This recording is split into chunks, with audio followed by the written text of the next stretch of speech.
Okay. Ready when you are. All right. Oh,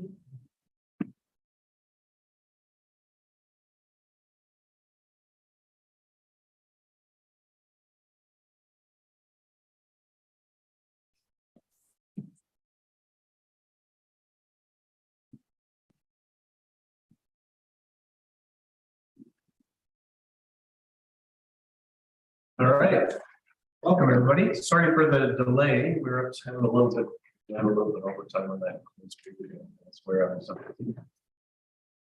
5-minute dinner break. Yeah, and welcome members of the public that are here, the ones electronically if they're out there in the Zoom world. Welcome. And this is a revised agenda for the regular council meeting of Monday, June 27, 2022. Council meeting. We acknowledge with gratitude that we live, work, and play on a traditional unceded territory of this global nation. People are the stewards of these lands and water surrounding land or my lady. Approval of the agenda. Does anybody have anything that they would like to add there? And the late items, everybody has those. Okay, thank you. I hear no, so approve the agenda by consent. Move on to public comments. Oh, how many do you have there? 4 this evening. Okay, lovely. Rita, Arya, person, Okay. Steve, Zoom. So I'm going to double check here. Yeah, I don't see present at the moment, so we'll just continue on. Chris Crowley, burning bylaw. Okay. You can sit or stay where you are. Oh, start now? Yeah. Yes. You're on. Have a seat at the special table. I thought there was other business arriving from. No, that's it. What's most important business here? Okay, so I guess, we'd like to know a little bit about why that site was chosen. We are neighbors to that site. Which side? Where the water filtration plant is, where they want to put the aqua trailers for the temporary workers for Municipal Bay. Sorry. Thank you. So, I guess we have more questions right now, but why that site? Why it's so close to us?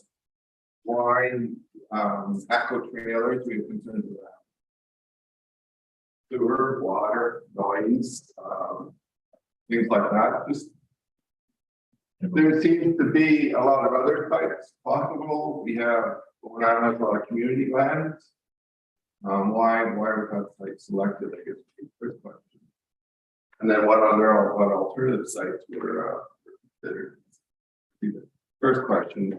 Yeah, so just very quickly, we had when we did the water upgrade there, we had actually people in residence down there at the time, which I'm sure you're fully aware of. You know, was that a huge issue? I didn't know they were residents. It wasn't Right. So it wasn't an issue.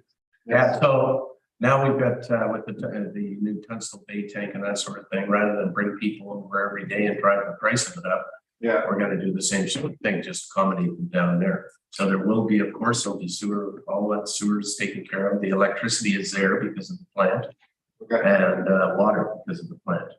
So that's why it's extraordinarily convenient, and it's municipal property that's flat. There's not a lot of that around. Yeah.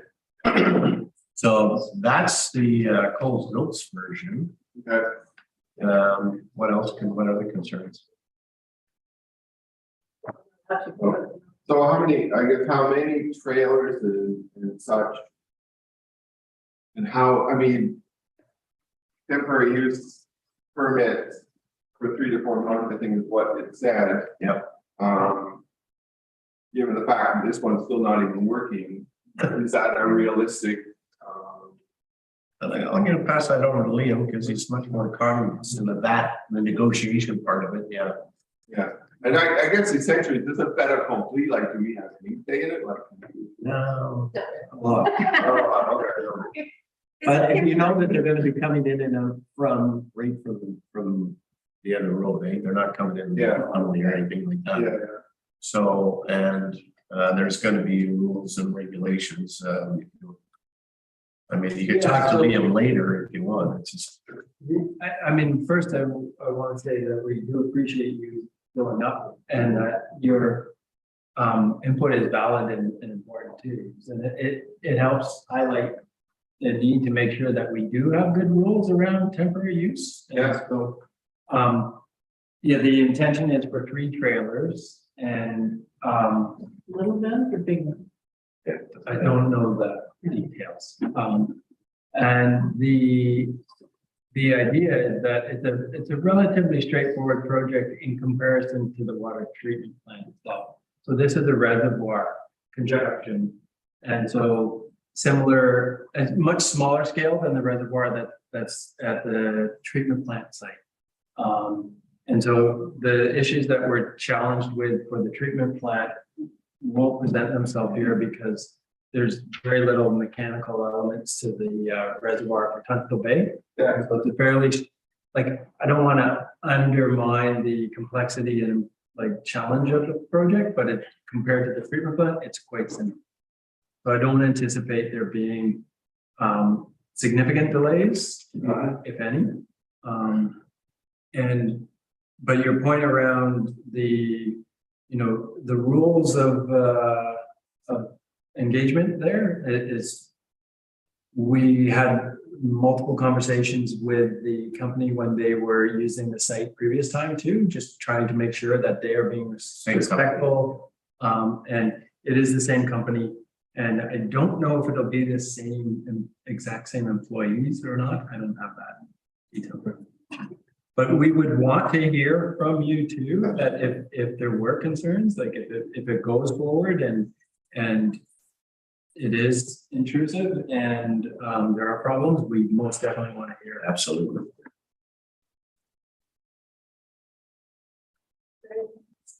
Yeah, I guess I didn't, it's good that because if there were people living there, I don't know how many were staying in that time while they were building the filtration plant. Yeah, there was probably, I don't know, 10 or 12. How many people were in there at that time? Yeah. We didn't know they were saying that. We knew they were working. Yeah, we knew they were working. So, Yeah. Now, there won't be any work being done either. That's strictly the residents' fault. Because we don't have anywhere on board to do it. I don't have that kind of answers. I mean, like I said, it was mostly questions. It just it's sort of like right up onto the base. They've got to finish Kirby's property. They're going to probably be more impacted. But I think they were concerned about fire, just fire. that's another issue. You know? All these considerations will be taken into account. It's not something we like to do, but it certainly, if we can do it and reduce the cost of the infrastructure costs and that sort of thing, and it doesn't impose on people.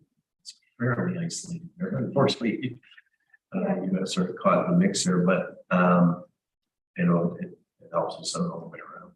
Yeah. Not that it's going to be a full-time thing by any stretch of the imagination. We're just going to open it up to whoever wants to come in there. But these are a couple of our projects that we can save some money on here. So that's exciting. Yeah. Yeah, I mean, we don't want to be NIMBYs, but we did. That's got to understand. Like, what's going on? It's when it said that it was to support Tunstall Bay. Yeah. Why are they? It's random. Up here. Mayor, if I may. Yes, absolutely. I mean, realistically, the other community lands that we have available aren't suitable. So we don't have ready access water power. And our other sites. So it's the only place where we actually have easy access for those. Okay. Yeah. Okay. And we don't have anywhere in the Tunstall Bay neighborhood from a municipal land perspective. Unless we put them right down on Tunstall Bay beach area. I'm sure they would love that. They got that little parking spot there, which is very big. It's not very big. Yeah. Anyway, thanks for coming in, and if there's any issues at all, just let us know right away. And just nip it in the bud, because as easy as they come in, we can send them out too. So when do you plan to start this? Like when are the trailers there already again? Walk back. They'll go out there in the last couple of weeks. No, they're not there. Daniel, do you know the If council issues it tonight, it would be issued for 4 months from tonight, so to the end of October. And I believe that their goal is like in July. Yeah, I think they were ready In to a couple of weeks they would start, and Patrick said the schedule is, if they would come in and occupy it over the summer, then there'd be a gap, and they would come back in the fall for a couple of weeks. And if for whatever reason it's not going to be the timeline, then either they would they can come back to council or to extend it, or essentially, you know, end it and they would commute the remainder of the time. I'm not sure. It would have been much fun. Okay, thank you for your time. Our pleasure. Thank you. I mean, this is the kind of stuff you can always phone staff Yeah. to anytime and they can answer your questions. Okay, well, we saw the notice in the undercurrent. Yeah. I'm gonna ask you. Show up. Thank you. Thank you. All right. Thanks, You got ready too. No. Have a good evening. Bye. You guys. Gary. Okay. I'm here to discuss about that land use bylaw, how you're gonna figure this out. To start, because people are paying enough in taxes already, the guys are trying to build a house. We're gonna end up like West Vancouver, North Van doesn't have restrictions, you gotta go glasses, or I can see that coming. But if it's a solid rock, are you gonna measure the solid rock, or are you gonna measure the fluff price, and how many loads come out of the hole? If it's dirt, it's gonna be one thing, but if it's rock and it's blasted, then it's gonna increase by 40%. So then you're gonna end up having to hire more staff to figure out if you're gonna have a Channel land surveyor, Bennett, a proper surveyor come over here and measure the exact size of the hole, do a whole topographical and figure out the exact volume. Because I can see that happening because it's gonna be confusing. So then you're gonna have more red tape, more people here in City Hall, people coming out to the job site and measuring all this stuff. I just think it's bad for the island, it's bad for new homeowners, people trying to do stuff to your own property. I mean, I understand the speed slope with it is a good thing. And there's a lot of people who are built on this island in certain areas, that their house needs to be some modification to fix some of the blocks. Yeah. Some down on Windjammer, some up on Taylor Road there on Channel View. And I can show, I'm not gonna be the whistleblower and tell you who they are, but there's some people that are pretty ignorant people. So that was one thing, I don't know how you're gonna figure all that out. And then I'm not happy about this, how you figured out the sewer thing. Because I was parking down at the library 2 weeks ago on Friday at 4:30. I come out, I get a parking ticket. Well, I asked my phone Siri, I said, is that library subsidized by a new, they get $275,000 a year. But if I gotta pay for their sewer, and you've already paid $60,000 to put a septic field in there, and then they didn't use it because they hooked it up to the municipal sewer. Well, that seems like a waste of money. So I have to pay for their sewer. And I've been down there to Cove for 30 years, so I actually walked in there to see what's in there. And I read a book every night. But if I want a book, the books I read, like history or World War I, World War II, or gold mining and all that stuff, Hoover Dam, probably not down there anyway. So I don't know, I just thought, oh, if I gotta pay for their sewer and I gotta get a parking ticket down there, I should be able to park there. There's no parking in the Cove. I mentioned this before down there, and I don't think it's fair. And I think you should have a referendum on this island trust thing when the municipality comes up. For the island trust, I don't mind paying the island trust. But I'd like to see the money stay on Bowen Island. I don't care about Salt Spring or all the other islands. We're the biggest dogs that they're getting a lot of money from Bowen Island. Yes. And I don't agree with that. I don't mind paying it, but it should stay on Bowen. You should get the lion's share of what you pay. And you could use the money here, because all the governments like Oregon, he spends money on the tunnel, the museum, he thinks money goes on, he's like Easter money, they got Santa Claus, Trudeau, he's got the money free. And then we keep borrowing money here. And because you say, oh, it's the government grant, that's why we need that all use trail. And then we got more tourists coming over here. And my daughter came over here, she missed the 12:30 ferry, she missed the 2:20 ferry, and caught the 3:30 ferry because they can't handle the people coming over.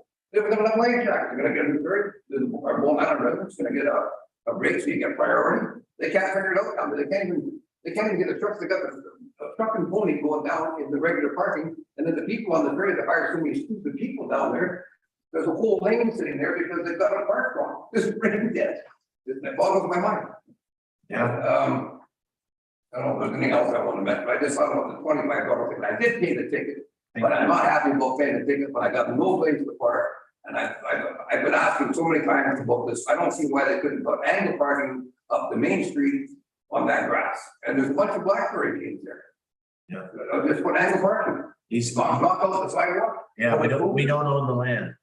I know, but if somebody, I'd love to go and talk to back to Vancouver and say, you guys, we have a coffee, let's have a breakfast here, but does anybody ever sit down and say, have a coffee?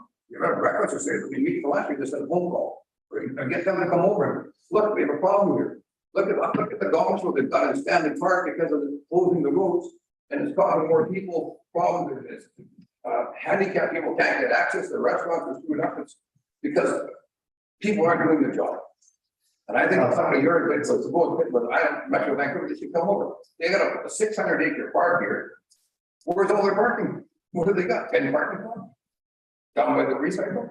I don't even know if that's their parking. But there's hardly any parking here if you want to go to the park. No, And they promote it. And the other day, I came back on Sunday, I had to go to town. If I had to go to town on the weekend, my daughter came off, I had to go to town on Saturday. I came back on the 10 to 6 ferry, and I guarantee there was 400 people on that 10 to 6 ferry when it came in the Horseshoe Bay. 400 people walked off the ferry. And what you got one washroom up the hill here for a public washroom. BC ferry should be paying for this, there should be more ferry marshalling. This is going to be a gong show down here. What's going to be like here in BYLAWS? it's gonna be an interesting summer. Yeah, but I mean, has anybody, I just like, does anybody ever talk to Metro Vancouver, just out of the phone, they probably look at the map, because I phoned you about the bus. Yeah. A woman, I phoned 4 weeks ago, about the bus to go on, she actually phoned me, she said, sorry, I was in the state. But she's been holding Kelly Miller, but we are getting a bus. Yeah, To good. the log. Yeah. But, and it's gonna cost 125 an hour, which the loggers worth paying for. Okay. But there's no bus up, I was talking, she's not even here, she doesn't even know Bowen Island, there's no bus up there. They gotta pay $125 an hour, which is all paid for the buses on your taxes, there's no bus. I don't know. There seems to be a lot of simple solutions for some very difficult problems, Gary. I mean, it's not as easy as it looks. I understand, Yeah. but is anybody here, I'm just saying, has anybody got a head? Talk to Metro all the time, believe me. But does he ever come over? I'm sure whoever he is has been He or she here a lot. But I have, it's never so much fancy, but I just like to see somebody come over here and say, look at this, come on over on the ferry on Saturday morning. Yeah. And let Metro Vancouver 6-year-olds on, because they're a big club, they got more clubs than little Bowen Island does. Metro Vancouver can talk to BC ferries. BC ferries are dancing to their own 2 and 2. And everybody has to answer to somebody, but I'm just saying, if somebody from Metro Vancouver came over here on a Saturday, came down to the Snug and see the influx of people that are coming here and look and say, here, where do you park? And let's go down the Snug and have coffee, and wait 45 minutes to go there and get a coffee. Anyway, that's, yeah, they like it when people come over. And, you know, obviously parking isn't a huge concern for them. So I want to come over. Yeah. And I had to go to town because I brought up my on Monday, Friday morning, and I had to go to Lion King. So then I went to see my daughter, but the Royal Comments, I came back on the 10th, but if I was gonna come back at say 2:30 for the noon, it's not happening, you're gonna be sitting there waiting for 2 or 3 hours. Yeah. Yeah, probably, I mean, and then the BC Ferry, somebody from them should come over here and see the problem, because they take the walk-on passengers as a priority, not the vehicles.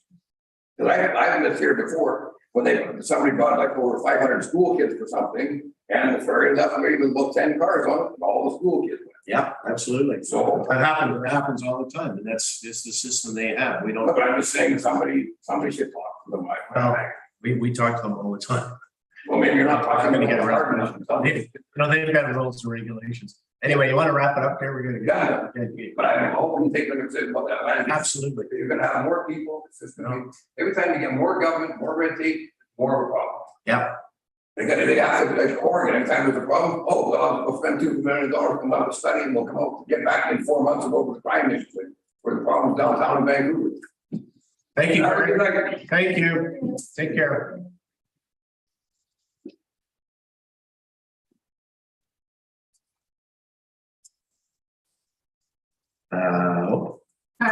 The other folks that wanted to speak are not here, so I think we can.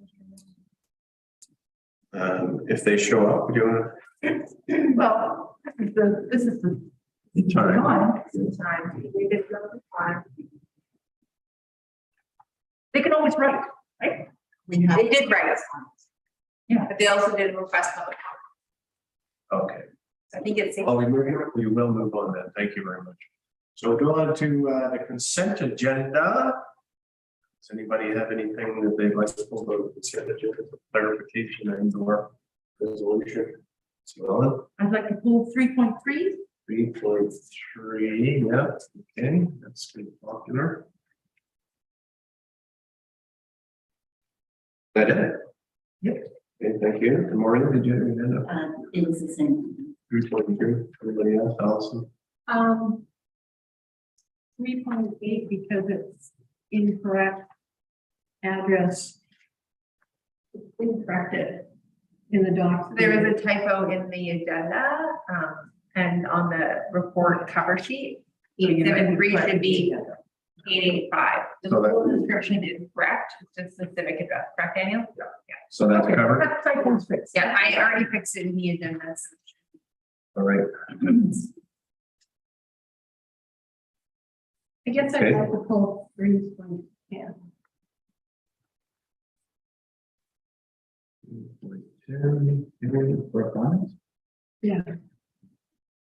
the Birch letter,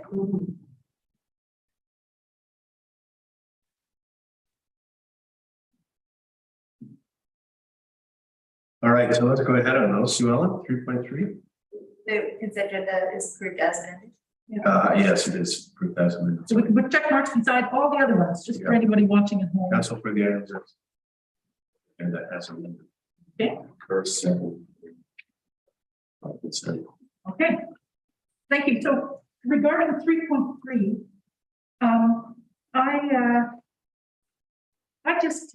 I'm uncomfortable with this one. I don't think this is really Bowen municipality kind of business. I don't know very much about federal law, but I do think that sex work shouldn't be further criminalized. And that might drive it underground. I think more people would be at risk. I'm more interested in public safety. I'm hoping that I'm not interested in recommending more funding for police. I think there's other programs that might be better. I do agree that nobody should be exploited, and let alone children, and trafficking is bad, but I wouldn't be supporting his recommendation. Thank you. Okay, thanks, Sue Ellen. Where did we get these recommendations? They were contained in an email from Kathy Peters and follow up to her delegation. Okay. Anybody else? I'm not exactly enamored with this either. I don't know enough about it. I think it's very political, and I don't know if people here, and we don't have a full council, so I wonder if we could just defer to a future date. Want to do that? Would everybody be in favor of that or not? I'm wondering about deferring. It may make sense to just decide that we're not pursuing. Okay, I'm happy with that too. We have a number of letters from members of the public related to this, and they raise some concerns that raise concerns for so the recommendation here, no one has moved the recommendation, no one moves the No. recommendation, my understanding is that it's got it on the table. But upstairs, yeah. Okay. You happy with that, Sue? Okay. And then 310, Allison? I just wanted to say I would like to have a meet. I think it would be prudent for council to meet with Bert and the Lookout Society to hear about their plans, or we just be as part of the lease renewal that's referring to. I can't find the first letter now. There's the letter from Bert refers to having the support of staff here at council on its renewal. So for the lot renewal to lease, and I don't have a problem with renewing it, but I'd like to just have a little more information on what the partnership update is all about.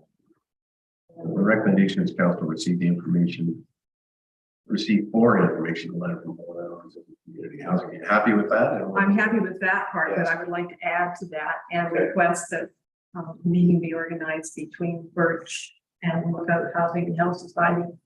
For one of July council meeting. July?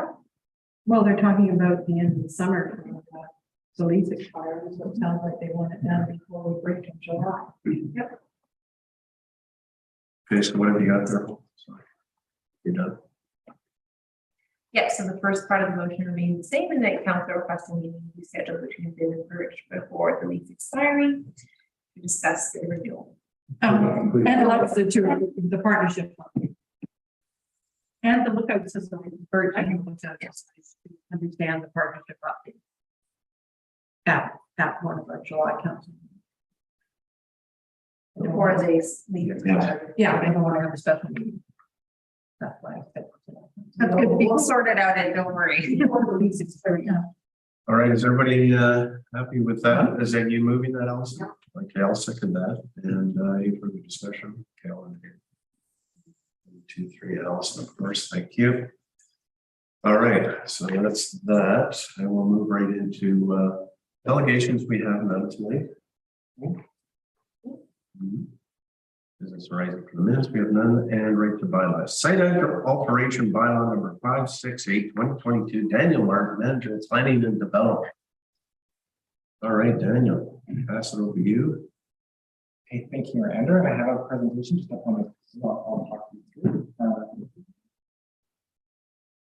Okay, so just by way of background, the site alteration bylaw proposal came out of council priorities in the island plan. So this is the 2021 plan, which says for this site to continue work on a site alteration bylaw and implement and fund work plan, engage the public, and present draft bylaw and recommendations to council. So by way of background as well, at the April 25th council meeting, council reviewed a draft site alteration bylaw and directed staff to refer it to a public open house and to the Environment Climate Action Advisory Committee. So I'm here tonight with the results of those referrals and some recommended changes to the bylaw for consideration of a first reading. So ECAC considered the bylaw and gave a number of recommendations that are in your agenda package, but they had good discussion, very detailed, going into the bylaw itself and looking at, more preamble at the start of the bylaw, making clear what the intent of the bylaw was, potential for more categories of exemptive activities in the bylaw, so kind of narrow in what sort of activities are we worried about regulating. Discussion about, do we bring in different types of properties and there's different regulations, and looking at flow rate and then removing the definition from the bylaw itself. And we then held 2 open houses. So we're doing open house and an in-person open house, and ran an online survey and received some letters as well that are in the agenda package.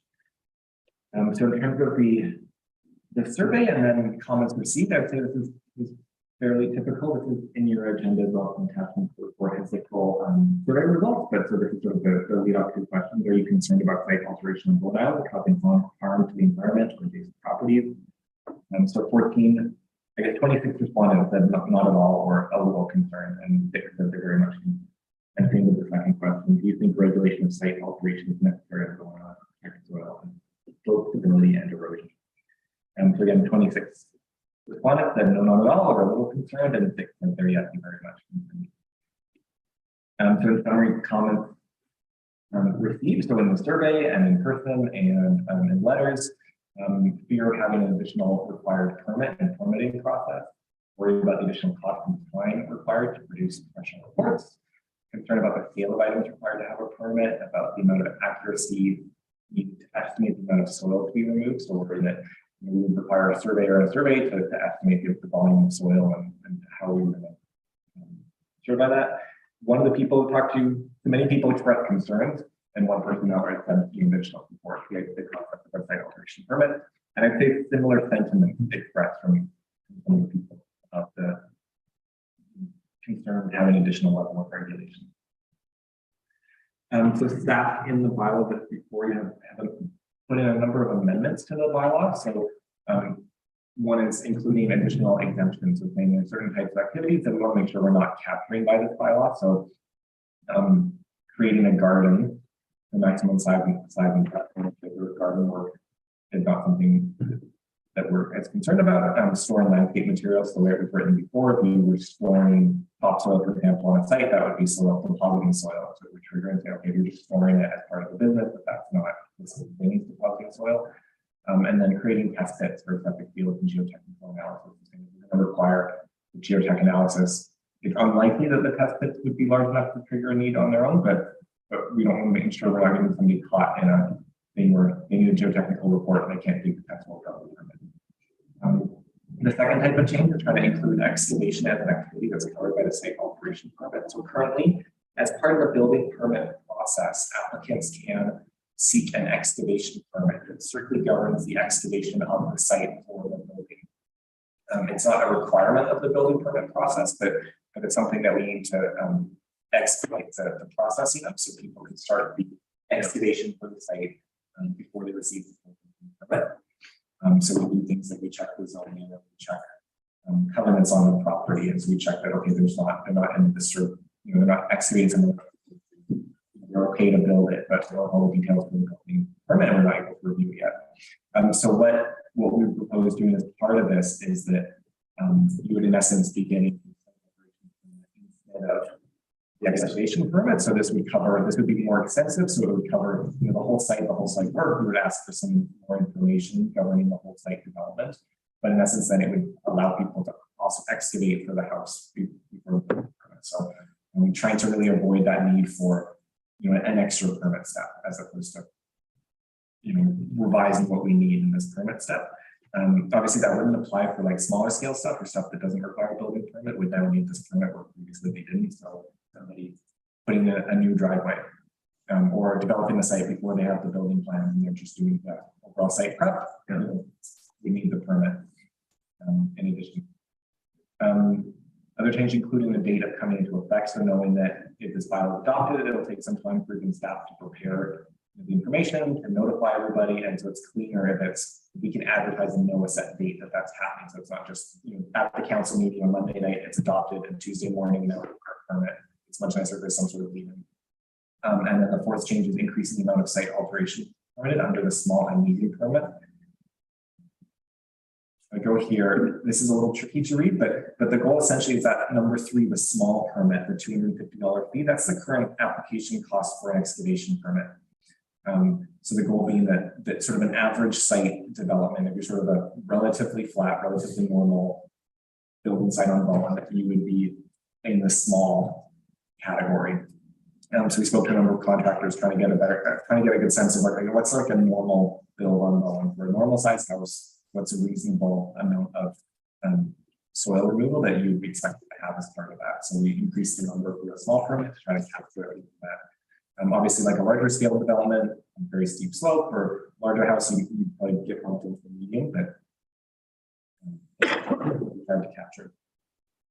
And finally, just know that the bylaw is quite involved in technical and looking at it, and so wanting to know the timeline and like, okay, how does this work in terms of adoption? So the current bylaw timing would be consideration of first reading at this meeting, second and third at July 11th, and consideration of adoption at the end of July. But what I've put in here is that the council wants more information or additional amendments, or you have changes, you want more information on something before proceeding to first reading, then essentially would look at discussion tonight for consideration on the 11th, second and third at the end of July, and then adoption in September. So there is time, as what I'm trying to tell council in this term, there is time. So if council has lots of change, we're going to see things change. So essentially the recommendation in the report is that the bylaw be read a first time, but the alternate is that council refer the bylaw to staff with further amendments prior to consideration of first reading. And that's the end of my presentation. All right, thank you. Questions? David. Thanks, Daniel. I like the changes that you made and like that you consulted with people who are familiar with these numbers and so on. But one of the concerns you had in the first list of concerns was the difficulty of measuring. And I know for our own project across the road here, there was way more overburden than thought. So how do you handle that? Yeah, so I think one of the answers is that, we have the amount of soil removed and we have an area. So the area is, easier to, somebody says I'm excavating this, we say, okay, we fit within this category. And they have a reasonable estimate of it. So to some extent, it's like, am I super worried if everyone says, well, we're gonna remove 199 cubic meters of soil, but they're within 200 square meters of soil area wise or something, they fit within that number. Either we'd expect them to amend their, permit and say, okay, we actually take out more, we're now a medium permit, or we may come and look and say, well, you're only going to go down 2 feet, run down 5 feet or something. Clearly, you've got double the soil.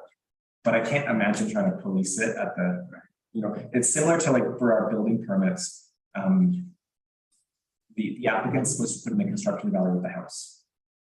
And then the building inspector can determine the construction value, right? But obviously it's an estimate. We charge the permit fee based on the construction value of the issue permits. We don't go back and we ask people, okay, now produce all your, we think you spent more on your building permit, and you should pay us more. We kind of don't at that point. So I'm not that worried.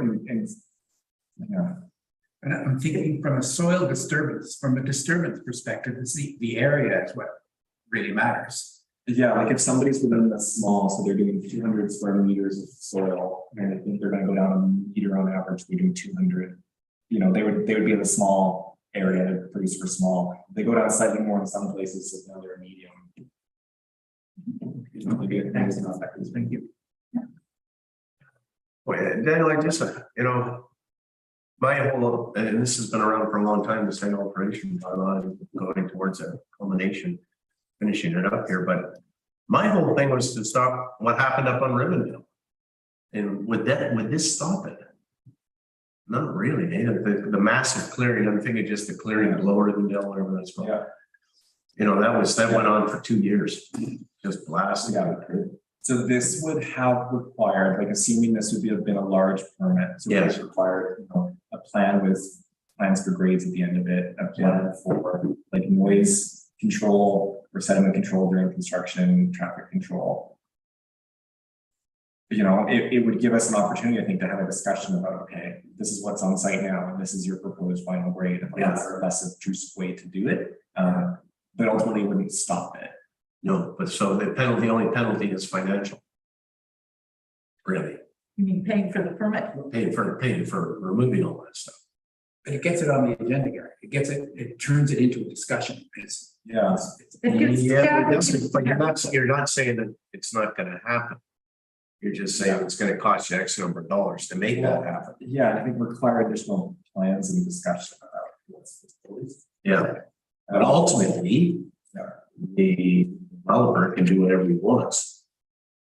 As long as he's willing to pay for it. And I guess it has professionals to sign off on it. Yes. It has a plan that's, that's acceptable. If they came with a plan for noise, then they're not following. Yeah, but right, that they've mitigated it and they're not following it, and it doesn't give an avenue for us to.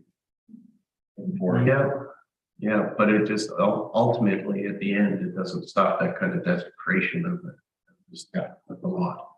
Yeah, so yeah, it's not it's not environmentally sensitive permit area. No. It would, map areas of the island and say this is the wetlands, you can't develop in these areas. Yeah. So it doesn't do that. So I will say the other thing I heard from a number of people in person and letters is essentially fear of, I think this is mainly contractors who work here and work in West Van, is that West Van recently brought in, an equivalent sort of site alteration bylaw with a maximum amount of soil that can be removed. Yeah. And they all spoke to the challenges they had working within that bylaw and that system. So lots of people would come into the open house and they would kind of see, and they would be like, I just want to make sure that it's not like West Van. Yeah. See, the whole thing is you try to get people to work with the land again. Like we used to do in the old days, not just mow everything flat. Yeah. Which this isn't really going to stop. Because if you had a normal sized lot and you mowed it flat, it probably still only cost $10,000 to $20,000. Besides the fact that you mowed it flat, I'm not thinking about that penalty wise. That really doesn't become a consideration. Maybe you had your hand up there, I know you had something to say. Or I was just going to speak to your question that, this won't necessarily change the development methodology, but it does. Currently, there's no reason for a developer to necessarily speak to us if they're not in a development permit area to go in and clear the site, prep the site. And so this gives us that first opportunity to have those discussions and to talk about like these are the practices. Yeah, I agree with that, but he could just say, whatever.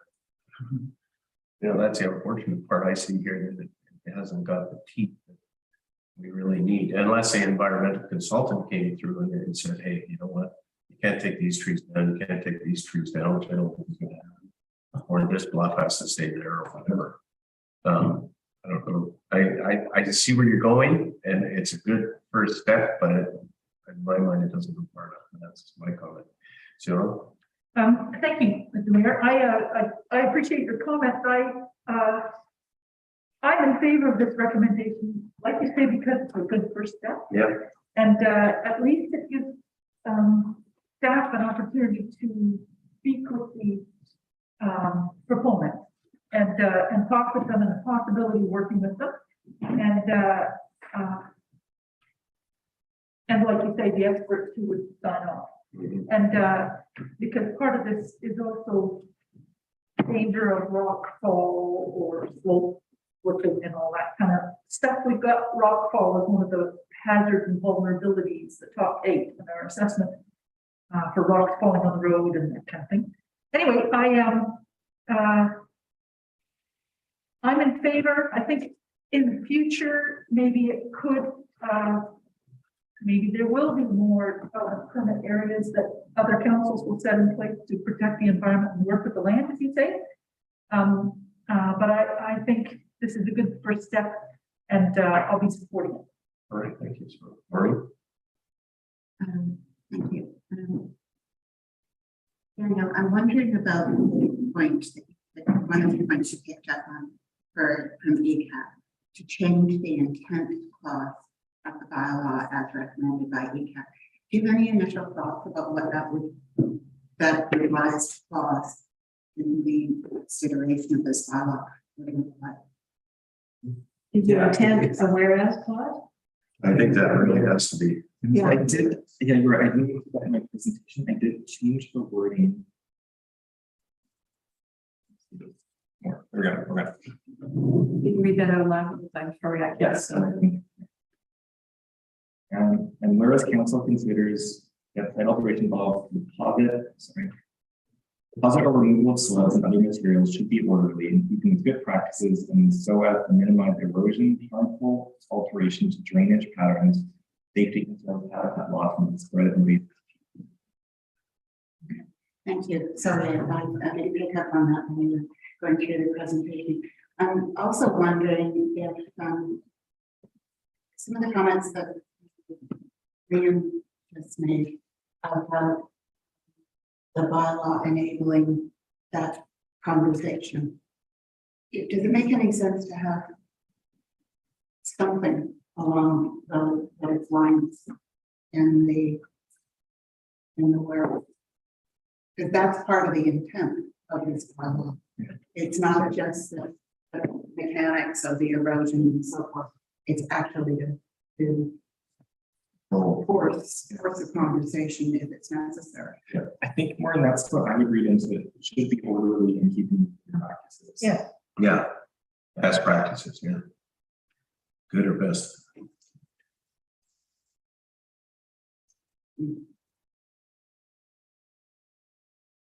Okay, I'll think about it a bit more. Thank you. Go to Alice first, and then back to you. Liam's sitting here so we can see all the scribbles all over my pages. I'm not sure. I think you've got what I would call a soil removal bylaw, not a soil removal bylaw. Because what you said in the second whereas, site alteration involving the deposit or removal of soils. So there's nothing in there about removal of a tree, either cutting the tree and pulling the stump.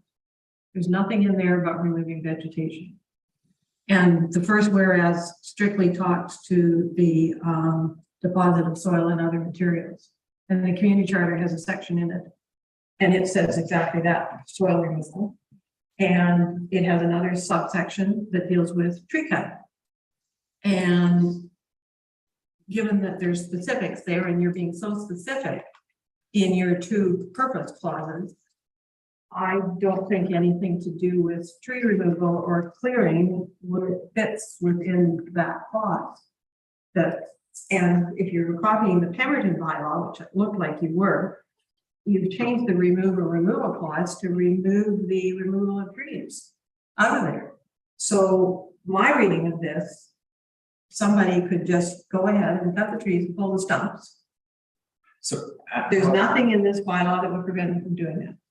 So that's why the bylaw regulates the creation of exposed soil. And that's being regulated because it. But In terms of the exposed revised- soil has nothing to do with soil removal. Yes, so that's why in the whereas minimize erosion harmful. But it says minimize, so as to minimize site alteration involving the deposit or removal of soils and other materials, so as to minimize erosion. Other materials doesn't mean trees, doesn't mean vegetation. So I think you've got a really nice bylaw that is going to kick in once they start to do the growing, removing the soils, and not before that. Which is what I said in my email to you this morning. And then I'm also curious in the specific. You've got a clause in here about 9.2. An application under 9.1 relates to a parcel that is situated within the agricultural land reserve. And that's talking about an application, but under the exemption, you're exempting farms. So there seems to be a contradiction there. Yeah, the 6.1E is undertaken as permitted agricultural use, and ALR farming is agricultural use. So that's sort of a contradiction. And then under 9.3, you've got A, sub-little 3 and sub-little 4. What happened to 1 and 2? So is that, I'm hoping it's just a typo.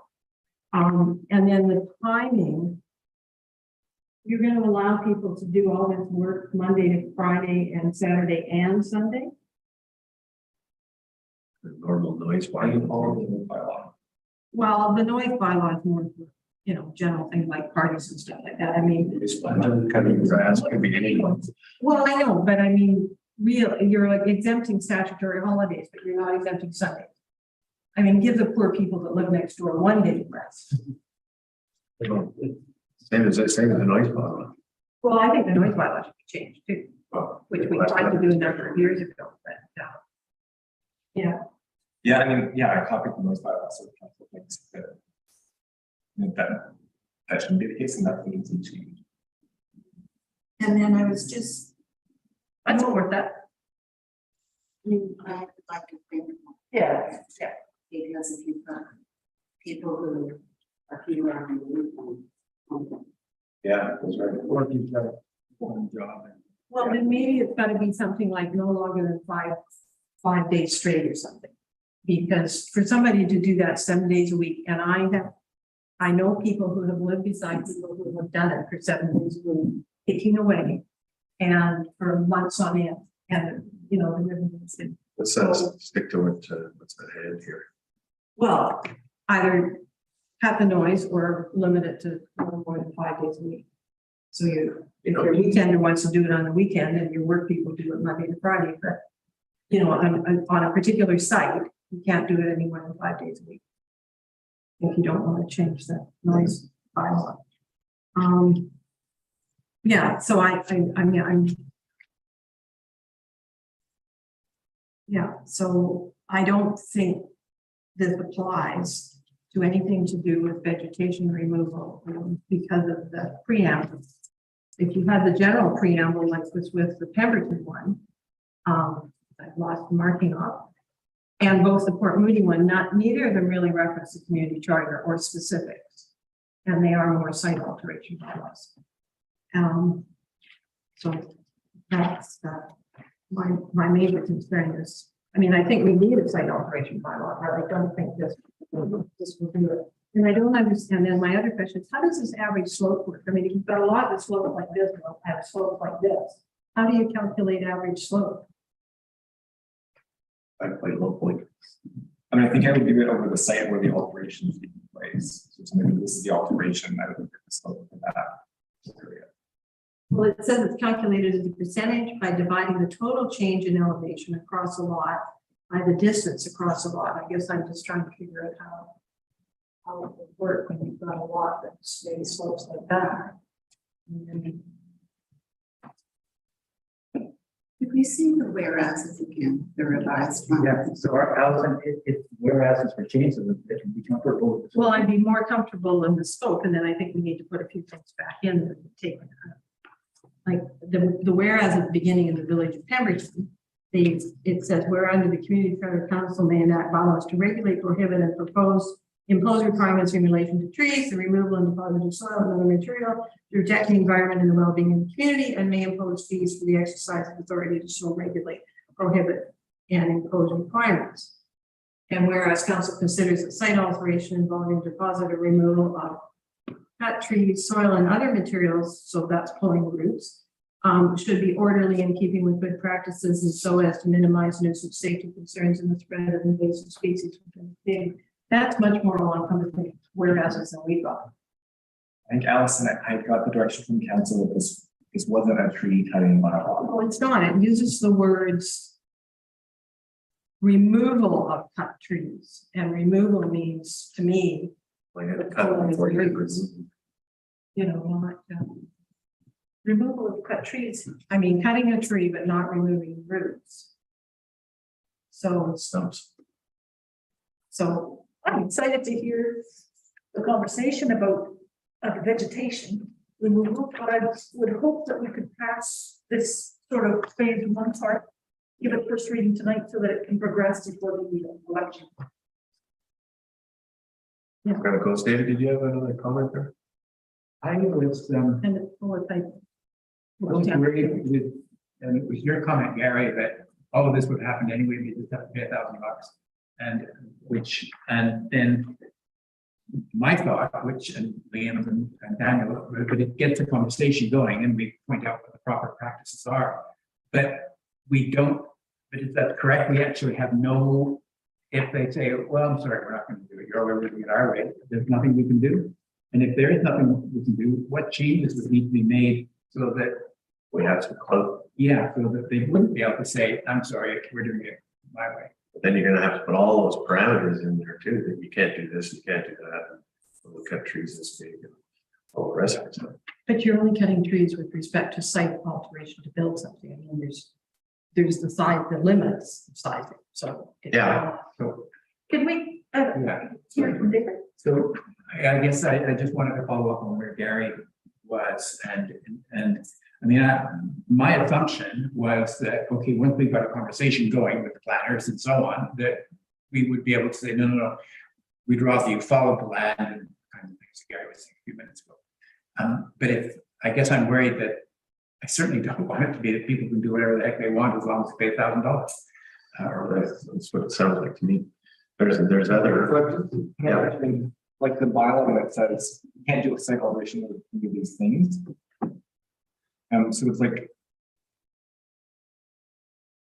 it'd be sort of the applicant demonstrating that, and then if we looked at it and said, well, we think you are, compromising the hydrological function, or that, you're resulting in the soil becoming unstable, or whatever so it's not just that they have a report that says yes, it's fine, but it's like there's these concrete points that we would go through that you have to meet these things. So it's not just as simple as bringing out one and get engineers to sign off on it.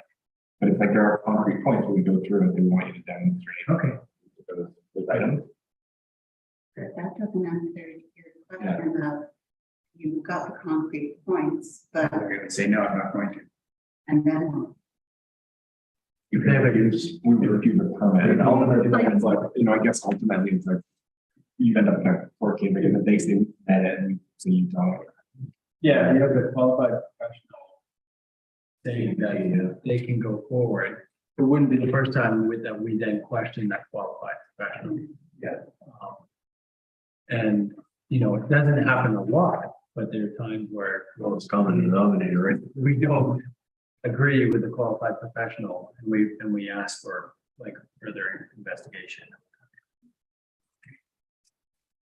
But really it does at least provide that initial discussion to be able to then say like this, we prefer these like low impact design guidelines, what have you. And especially if it's a larger project or any project, they're still gonna need their actual building permit or their development permit or their subdivision and all of that. And so it's in their interest to work with us. So what happens if they're not bringing in soil or taking soil out to trigger this process? You're gonna need a site alteration bylaw, no matter. It'll take place at the demolition. Or All the kinds of excavation law. bylaw. Let's let Gary ask the question of the planner. If they're altering grade still, it would trigger. If they're creating exposed soil, so they're removing all the vegetation in an area, they would trigger. Yeah, which they're gonna do, if you're gonna build a list, so you got a raw piece of property, you're gonna build a house, you're gonna scrape the area around the house. Yep. So that would trigger the site alteration. Yeah, the difference would be like, so what the bylaw does is exempts building with a building permit. So the concept would be that, a developer comes forward with a subdivision and subdivides and creates for many lots, they create 4 lots. They get the site alteration permit, they do the work to put in the driveway and put in the servicing, sell lots to people. People can then, people would then essentially have a building site that they would build a building permit. They wouldn't be altering the grade because it would have been done, as part of a larger subdivision, and then they wouldn't actually need the site alteration permit. Yeah, okay, no, that makes a lot of sense to me, but, is this aimed towards large scale development, or is it, as you're developing a piece of property, could be 50 by 120, whatever. You are developing that piece of property, so it's also triggered at that point. Yeah, I get it, because like on the smaller lots, it's like a maybe, you take a small flat lot on Bowen. Yeah, I don't think there's gonna be an issue. Right, but you may not need one because you may, your actual building site is covered by the building permit. Yes. You're literally like putting gravel for a driveway We have. and well, or something, Yeah, you may not rise to the level of needing the site alteration. so are you saying that any excavation for the actual building of the house would not be counted? That's exempt. Oh, it is. So it's Certain just stuff. for the house. Yeah, just for the house of it. Yeah. Okay, well, that certainly, I didn't understand that part, but that's good. Because my other issue here is the QEPs, can be extraordinarily expensive. They could be $35,000, $100,000, $150,000. Minimum is gonna be about $3,500. And what's happening on the island now is everybody feels like they're just getting picked apart by all these studies that they have to do. And, when they really might not have to be called. And I shouldn't say this because I know there's been a lot of changes, but in the old days, the building inspector would say, no, you know what, this looks pretty good. You look at the top on the land and stuff, there isn't a lot of sloping and stuff, and just go, yeah, I think you're good there. Carry on. So I think we have to be careful about just sort of just saying you need a QEP, you need a QEP. Yeah, it's easy to say, but it's a lot of money for some people. That's why the excavation, simple smaller lot Yes. for an excavation itself, for the house Yeah. foundation, that's exempted, right? Okay, well, that's good. That's good.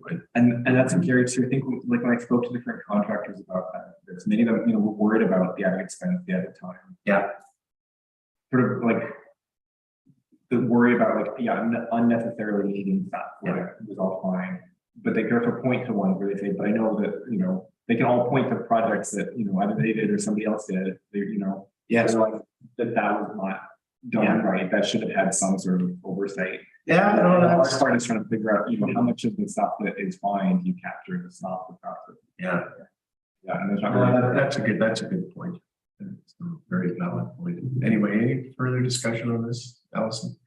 So under section 9 of the community charter of spheres of concurrent authority, when you've got a soil removal bylaw, it's got to be in accordance with regulation under subsection 4, subsection 5, approved by the minister. So does that mean we've got, does it meet those 2 subsections, or do we have to get the minister to approve this?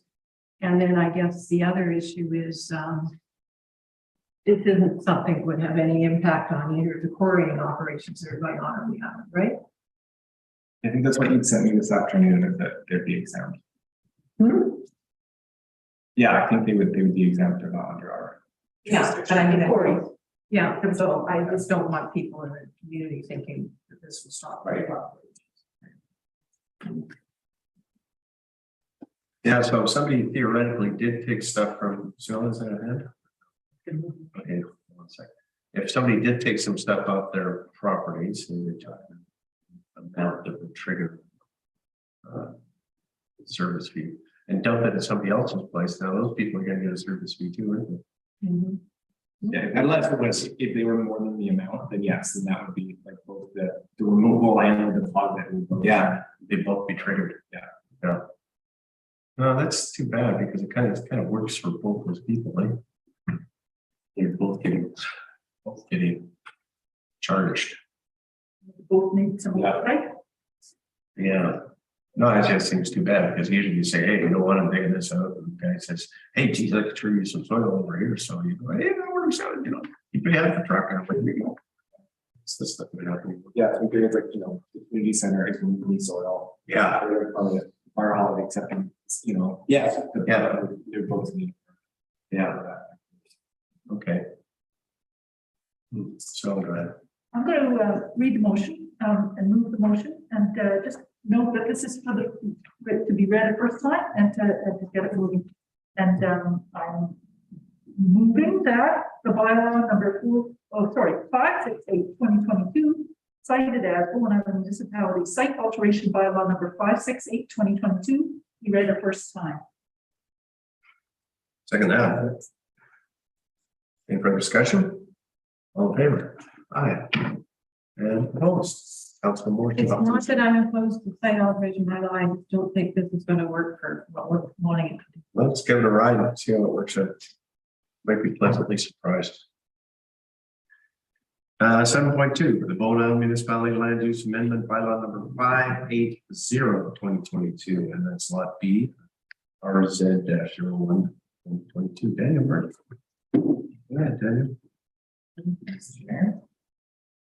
Bylaw 580, so this is the bylaw to amend the zoning on the municipality owned lot B in Snug Cove on Bowen Island Trunk Road. So the lot is in the BC1 zone, and the neighboring 1011 Miller is in the BC1B zone. The zone variation that allows service station use and gas station use, but not commercial gas accommodation or benefactor use, and has altered setbacks in the normal BC1 zone. Both lots are within the village commercial designation, the official community plan. And so the proposed bylaw would move a section of about 85 square meters of lot B and place it in the BC1B zone. And this is in service of a lot line adjustment that would then take place where a portion of lot B would be added to 1011 Miller Road, and in return, a portion of 1011 Miller Road would form an expanded road dedication along Bowen Island Trunk Road to facilitate the multi-use path. So currently we built the multi-use path across 1011 Miller Road with a license agreement, and part of the agreement is in this exchange. The notice was given as a first reading of the bylaw as alternative notice. So replaced in the paper, notice placed on site and mailed to neighbors. No comments have been received from the state. So staff recommend that bylaw 580 be read the first time. Right.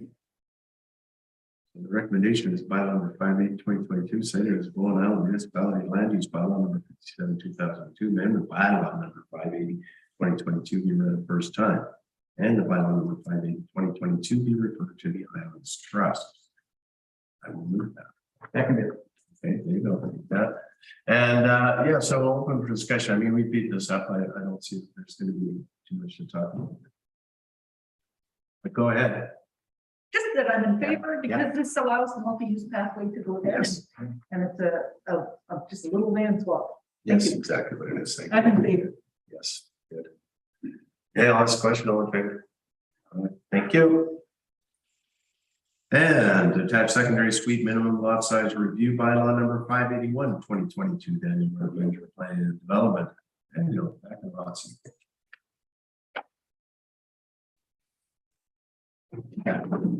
Bylaw 581 proposing changes to the accessory residential use regulations of secondary suite on Bowen attached to detached.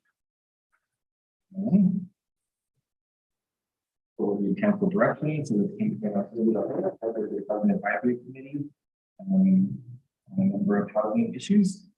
So staff reported back to council in January of this year about changes to minimum lot size.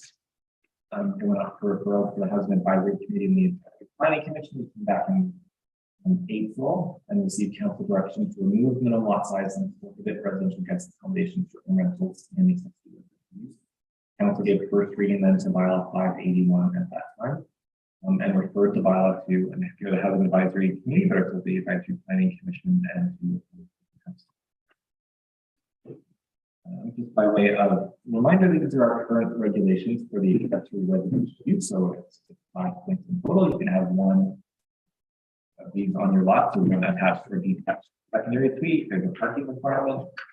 There's a maximum floor area for the detached secondary suite, so a maximum of 150 square meters. There's a minimum lot size of 36 squares for a detached secondary suite, and then a maximum floor area for attached secondary suite. And so the bylaw 581, at first reading, would make 3 changes in essence. It would increase the maximum floor area to 240 square meters. It would remove the minimum lot size, which was 0.4, and it would replace it with a prohibition on residential guest accommodation use. In terms of results of referral, for the bylaw was referred to the Islands Trust and the Executive Committee bylaw 581 is not contrary to or referring to the Islands Trust policy statement.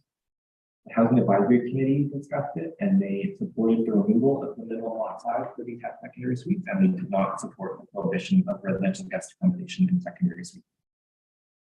The Advisory Planning Commission discussed and they supported bylaw 581. So we held a Zoom open house and had 10 attendees. We held a public open house, 8 attendees. We've received a number of letters that are included in this agenda or with my previous report on this bylaw. So the majority of comments were related to the proposed prohibition on the residential guest accommodation use in suites. And of those comments, people were opposed to the proposal. So in the report, I have a number of other things. I look at similar communities. So some of the discussion at the Zoom open house was looking at what do other communities do. So there's some discussion in the report on what similar communities do, and in general, Bowen is more permissive of residential guest accommodation use than in other communities. There's sort of a wide variety of how people address it, and some are more, a few are more permissive, but most are more restrictive, and sometimes in suites or in the main house in terms of how it can be, how you can short-term up to a dwelling. So based on that, staff looked at that and staff recommend a full review of Bowen's short-term rental policy, similar to that conducted recently by Seashell. So going to that in the report, which is quite extensive work. And Seashell was the one that, when I looked at similar communities, has regulations similar to Bowen. And so based on that review, they were actually recommending that Seashell short-term rental bylaws be tightened. So adding additional restrictions to their short-term rental use. But based on the feedback received, staff also recommend that the proposed prohibition be removed from bylaw 580. So focus bylaw 581 on accessory residential use regulations and then explore short-term rental policies in the future project. So there's sort of a wide slate of options on how to regulate. But to explore them fully, I think would take longer than, would be the fall into next year if it started now. And so based on that and based on sort of the overall feedback received. And just based on questions we've got, there's currently 59 licensed or in process applications for RGA use of Bowen, 14 are in attached suites, 6 are in detached secondary suites, 37 are in primary dwelling. And there's note here that remain concerned that current RGA permission is having and will continue to have a negative impact on housing availability. And then the final piece in the report, so one of the attendees of the Zoom open house was concerned about the potential siting of the detached secondary suite. And pointed out in their neighborhood, most of the houses were sited in a way that they avoid for intruding on each other's privacy, even though they're relatively small lots. But was concerned that then that would mean the neighborhood like further from their house and close to his house and felt like that should be something to be considered. So I looked again at the DP guidelines and noticing that the DP guidelines focus on sort of house design as a way to minimize intrusion on privacy. And so thinking, okay, well, fix could be just including a note that we worry about the siting as well. So if somebody's siting it a long way from their house, right next to the neighbor's house, and they say, well, there's no windows on this side. There's an opportunity to say, well, you could put it next closer to your house and put it to the neighbor's house and more directly address this privacy and your crowding concerns. So the recommendation in your report is to amend Bylaw 581 in those 2 ways I mentioned, so removing the restriction and amending the DP guidelines. And then, as I mentioned, the council refer a review of the short-term rental policy to the council 2023 council strategic planning session. So thinking of it as a future project to read the bylaw a second time and refer it to the public hearing. Sorry, a second time as amended and refer to the public hearing. All right, thank you, Daniel. Allison. So from a process point of view, we should vote on the motion on the clause to remove the requirement for secondary, whatever it is. Remove the restriction on residential guest accommodation first, right? Because then there's got to be a little bit of tidying up with that clause where it was. You just automatically renumber the other clause. Yeah. We don't have to. Yeah, I think that's that item that we can just renumber the column. Same with like the wording for B, I haven't put the wording in the motion that you would make this motion, but the council direction is there for staff to. Okay, so I will move that council direct staff to amend the bylaw to remove the restriction, bylaw 581, to remove the restriction on residential guest accommodation uses in an accessory residential. Okay, I'll second that. Liam, discussion? Well, I just wanted to follow up on something that Daniel was speaking to about the removal of that restriction. And so this is a challenging one that I myself am challenged with, because in talking with my colleagues in other communities, they have seen that the proliferation of short-term rentals really does have a long-term, or it has a negative impact on the long-term rental supply. And yet we have not. So I think what we're trying to do here is really respect the advice we're getting from committees and what we're hearing from the community. And because we're not hearing that, but intellectually and from colleagues, we understand that there is potential downstream impacts of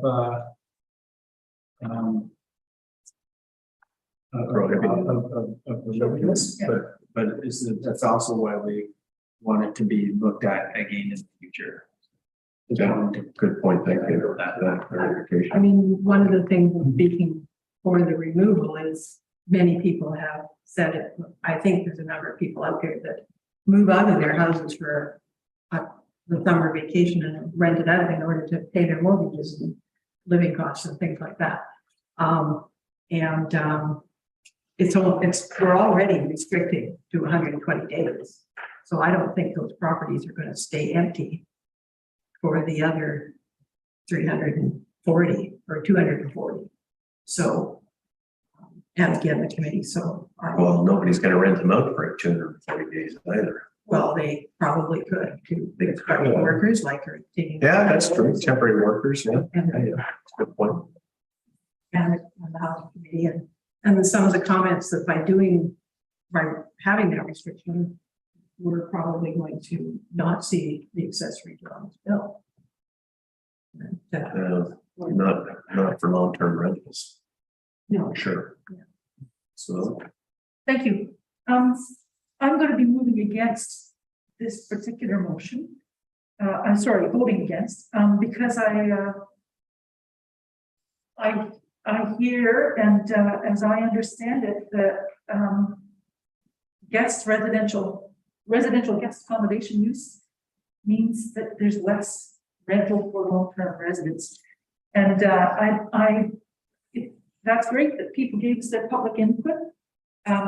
But I suspect that those are people with the properties or who are thinking about, those are homeowners. And I'm more concerned right now about the renters and the staff that we need on the line. And I appreciate the work of the housing committee. And I do understand that it's good to have some flexibility. And, but at this point, before we've done the review of the short-term rental policy, I think we need to be principled. Like we got it in there, and then with COVID, we were going to review it in a year, right? Our short-term rental policy, and we still haven't done that. I understand. So my feeling would be to leave this clause. I would prefer to leave this clause of the recommendation out. And after we've done, our future council has done a review of the short-term rental policy, then decide about whether to remove the restriction on residential guest accommodation use for these smaller lots, because it's already a lot of lots of places on board. And I haven't seen any evidence that it's helping with rental.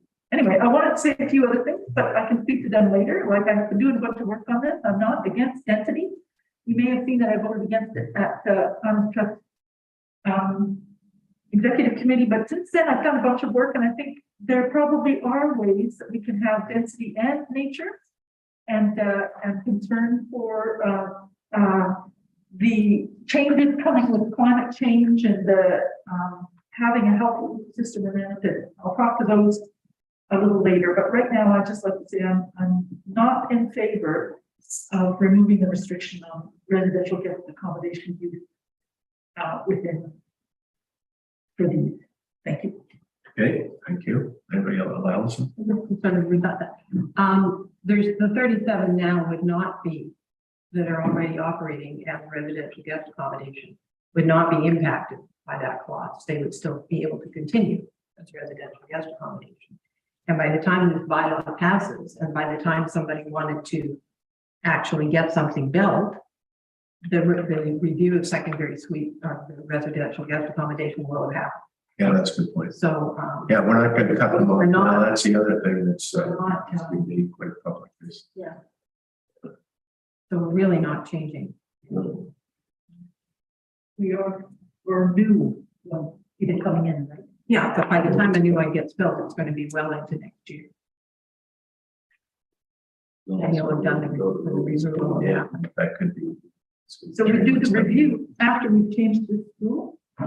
Well, leaving that out is not going to have any impact on the supply of property right now or for the next year, because it'll take at least a year to get something built. And the review will have happened by then. Yeah, it's a tough one. You don't know which way it's going to go. To your point, Suzanne, you're saying, well, they're not going to build any new if they can't have short-term rentals in them. Well, Did I say that? no. Did you? I might have said that. Oh, did you say that?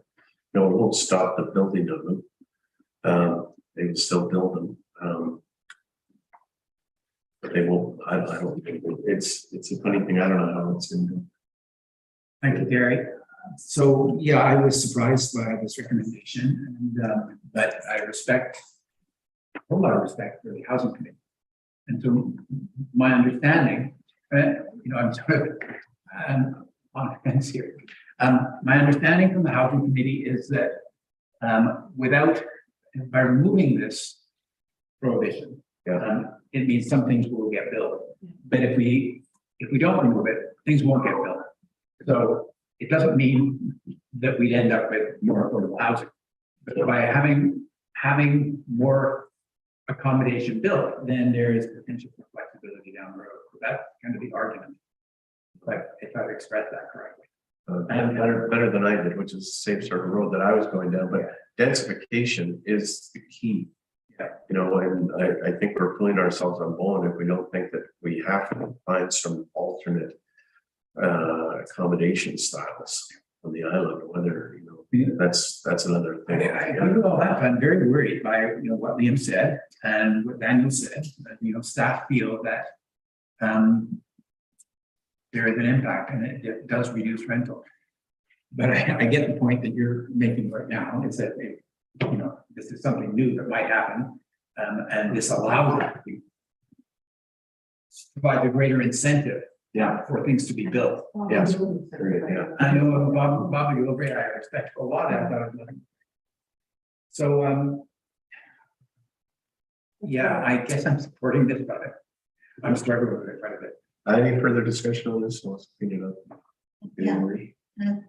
And the paragraph in which that starts with staff are of the opinion that the conditions that existed in 2019 when council moved to permit the short term, the conditions have changed. Can you just elaborate on that a bit more? Yeah, I think just overall, like our housing market, our housing development has shifted significantly a little bit. Some of that, you know, we see many more people able to live and work on Bowen because they're not having to commute remotely.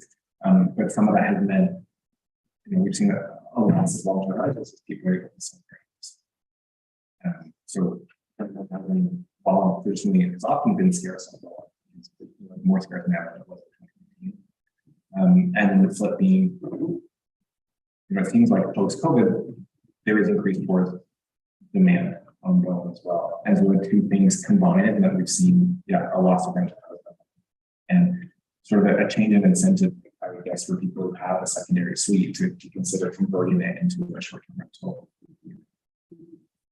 So that's why you are somewhat reluctant with this revised version. Yeah. Somewhat reluctant.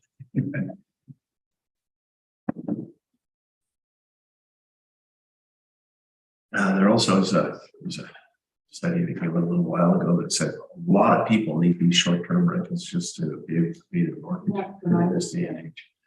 Absolutely huge. It's actually just a thing that people have to have some short-term in their house to be able to, well, I guess to be able to purchase a house, which is pretty nice anyway, but it's certainly a factor. So if I get more here, it's not for extra money. Okay, so since there's no further discussion, Sorry, Gary, I just gonna. yeah, go ahead.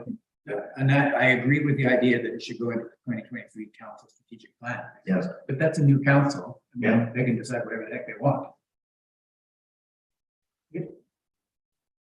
However, this obviously. does Well, need- we're referring a review, I guess.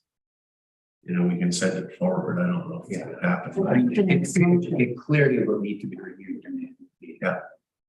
Yeah, I agree with the idea that we need to take a thorough look at this. And, you know, and it's not just about these smaller lots, it's about the whole package. Yeah. 120 days and everything else. Yeah. That's part of it. like it was supposed to be reviewed anyway every year. So. I could bring back to the early discussion about the first part of this, which was the lot size. Yeah.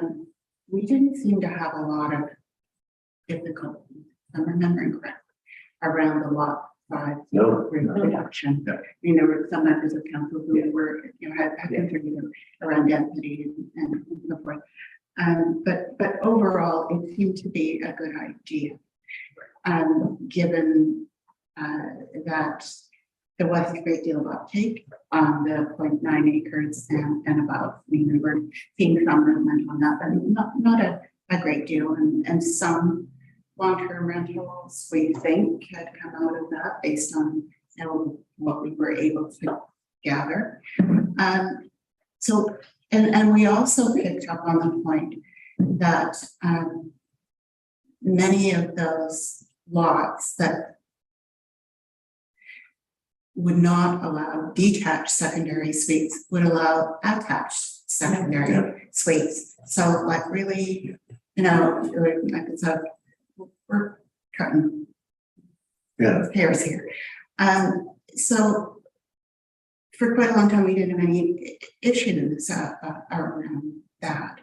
And now in 2019, 2020, when we were starting that conversation, there was the potential for the suite to become to be rented out. The RGAs came in 2020.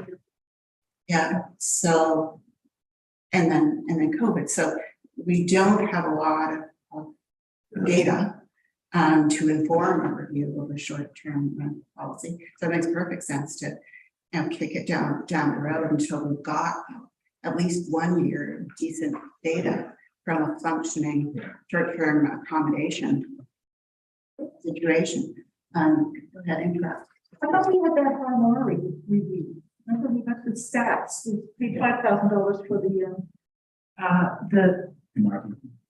no, this was the, they looked at the number of properties and the consultants that they were being paid for, and that somebody's name was Harmari. Yeah. They do it all. Yeah. Yeah.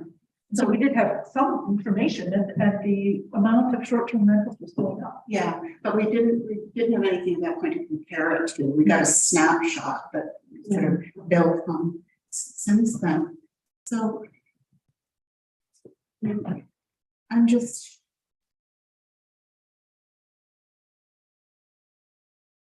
Well, we can always put it back at the end if it turns out I'm looking at the numbers and whatever, but I had a quick look at some of the properties today. I just went in. Airbnb? No, I just went into the business licenses and looked at the names and recognized where some of them were, looked at pictures. And those are properties that I know are somebody's primary residence when they're here on the island and they rent it out when they're not here.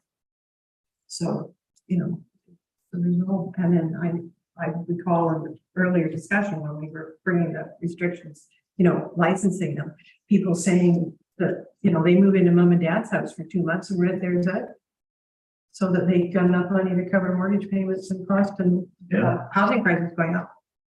That's the only way you can afford it. So if we allow the amenities out with the other restrictions into play that are sensible, that's to do with characteristics of the law and neighborhood, as opposed to just the arbitrary 0.9 we came up with. If we allow that and we don't put the restriction on, you know, people can rent them out. And it's a dreadful mistake. I mean, but what's the worst case scenario here? Is it having to reverse it? That'll be fun. You know, if you've given something to someone and then have to take that would be very hard. Is it what are the other communities, Liam, that you're pointing to that have experience like that? Barcelona, or whatever. I don't think they've got the 120-day restriction most other communities like we do. So it's not financially viable for most people to build something single purpose and only Can we let rent it for 120 days. That's okay. Okay. So, And one of the things that I've noticed in some of the other communities that they have quotas, they say, we'll issue 35 licenses for the year. And that's it. Yeah. There's a lottery or whatever.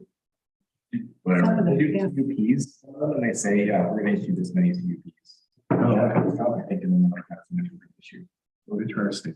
Oh, okay. So one potential outcome of a short-term rental review, if things really did go sideways, would be the introduction of some further restrictions of the type that we currently has 120 days.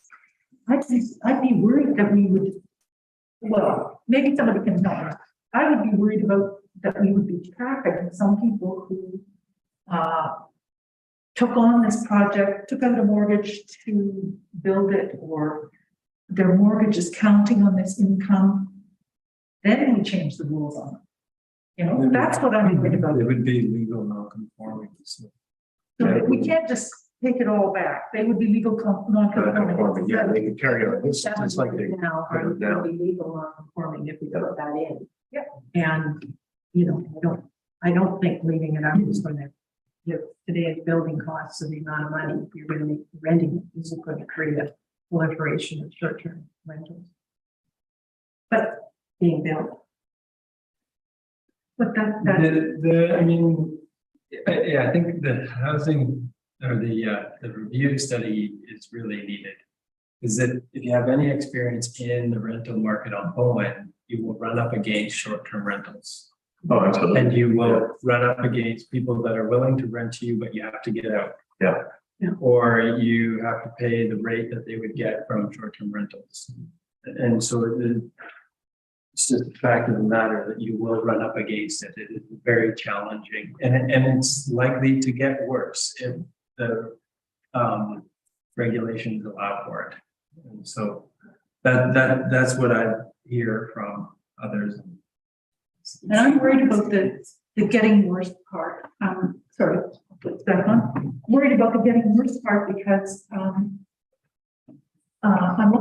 thinking about Salt Spring Island, where they recently can't fill staff positions because staff can't find places to live on the island. Yeah, that's right.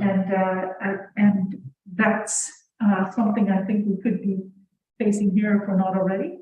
And so to me, the rental for employees who we need to help our community function, including the municipality and all the businesses and all the other workers in the community, teachers and everybody. That's why I'm going to be voting against this motion, because I think we need rental.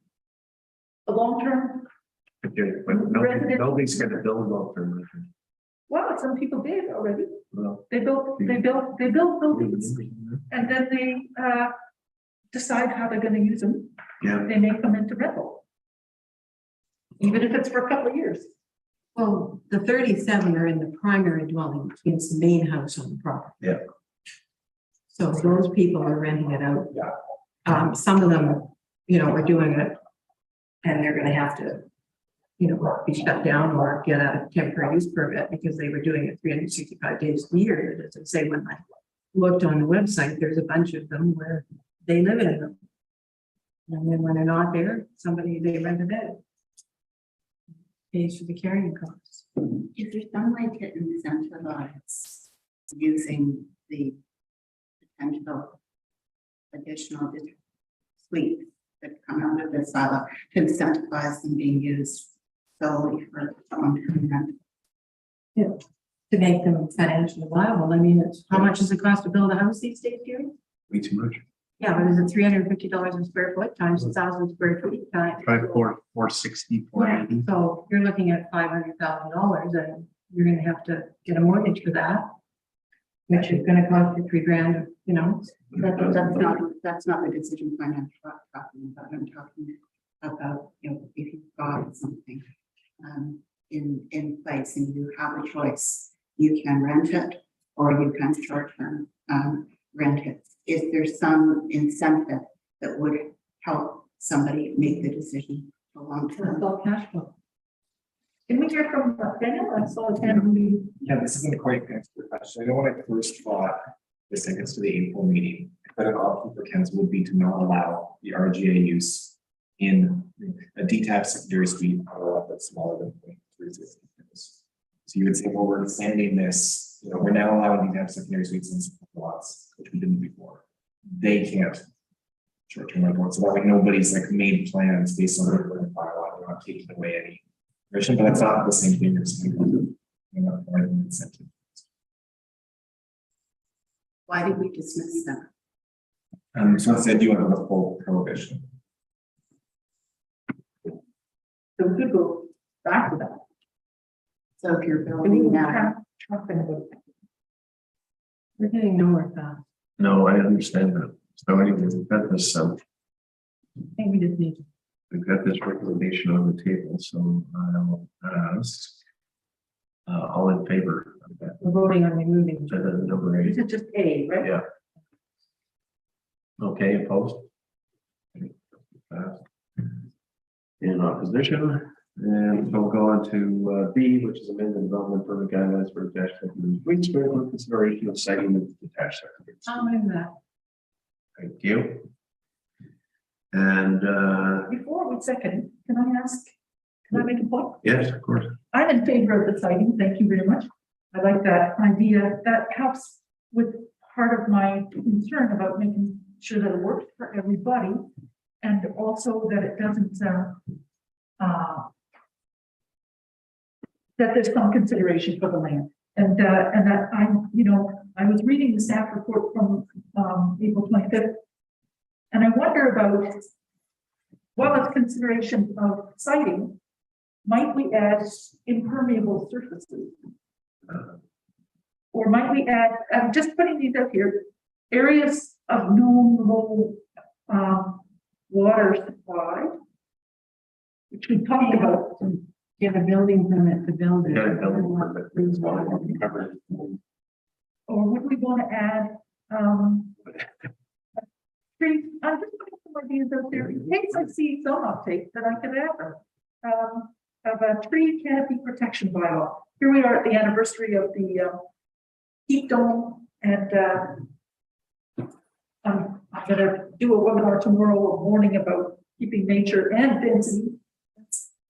So the whole of 7.6 will read when this amendment goes. Hallelujah. Establish and maintain privacy with respect to the adjacent lots, to the siting of the detached secondary suite, location, orientation of deck, external stairs, windows, and balcony. Be sensitive to the existing development on adjacent lots to minimize overview and shadowing and minimize impact on establishment. Yeah, it talks about shadowing. What I'm talking about is keeping existing shade. Well, it's more of a building bylaw thing. I'm not here against work, it's okay, I'm just trying to find a way to keep the land in there, but siting will be, Citing that should cover it. Yeah. Yeah, siting would. Yes, just on that, these are the current development guidelines just on the screen, but so one is existing mature trees.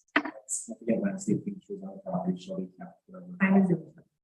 there it is, Perfect. thank you. Oh, good. Okay, so was that seconded? The land, okay, oh, okay. Now, Allison, did you choose to detach that? You didn't read the other part of that because I don't think there's anything. we Yeah, need to no, I read. thought we better separate that from the next one. They want to separate that, and I'll second that. Any further discussion? All in favor? Aye. Thank you.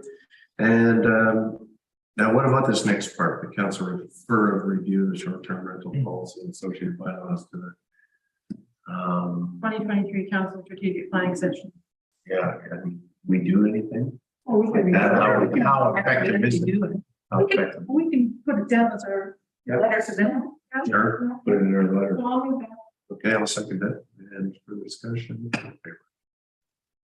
Thank you. And then bylaw number 581, 2022, cited as Bowen Island Municipality Land Use Member.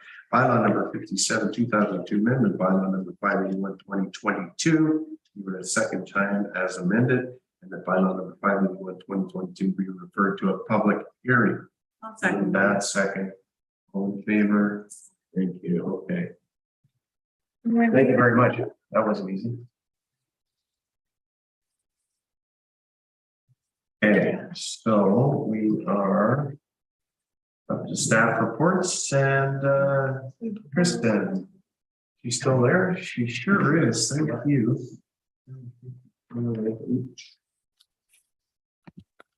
Hi, Hi, Kristen. how are you? Very well. Good. Welcome. Now, I'm just going to set you right up with a statement of financial information 2021. Kristen Watts, Chief Financial Officer. Over to you, Kristen. Thank you. Can you hear me? Yeah, thank you. So tonight I'm bringing forward, it's a statutory report. We file it every year, but before June 30th, and it's called the Statement of Financial Information. So this is a report, and its real purpose is to provide transparency and accountability for council. It includes a copy of the audited financial statements. It includes a statement of all remuneration and expenses paid to each of the councillors and the mayor. It includes all of the remuneration and expenses paid on behalf of staff members who earn over $75,000. And it also includes a listing of the goods and services amounts that were paid in excess of $25,000 to each of the suppliers. So it's a report that's filed every year before June 30th with the ministry. It's publicly available. And the recommendation for mayor and council tonight is that council approve the 2021 Statement of Financial Information. Thank you, Kristen. I'll move that.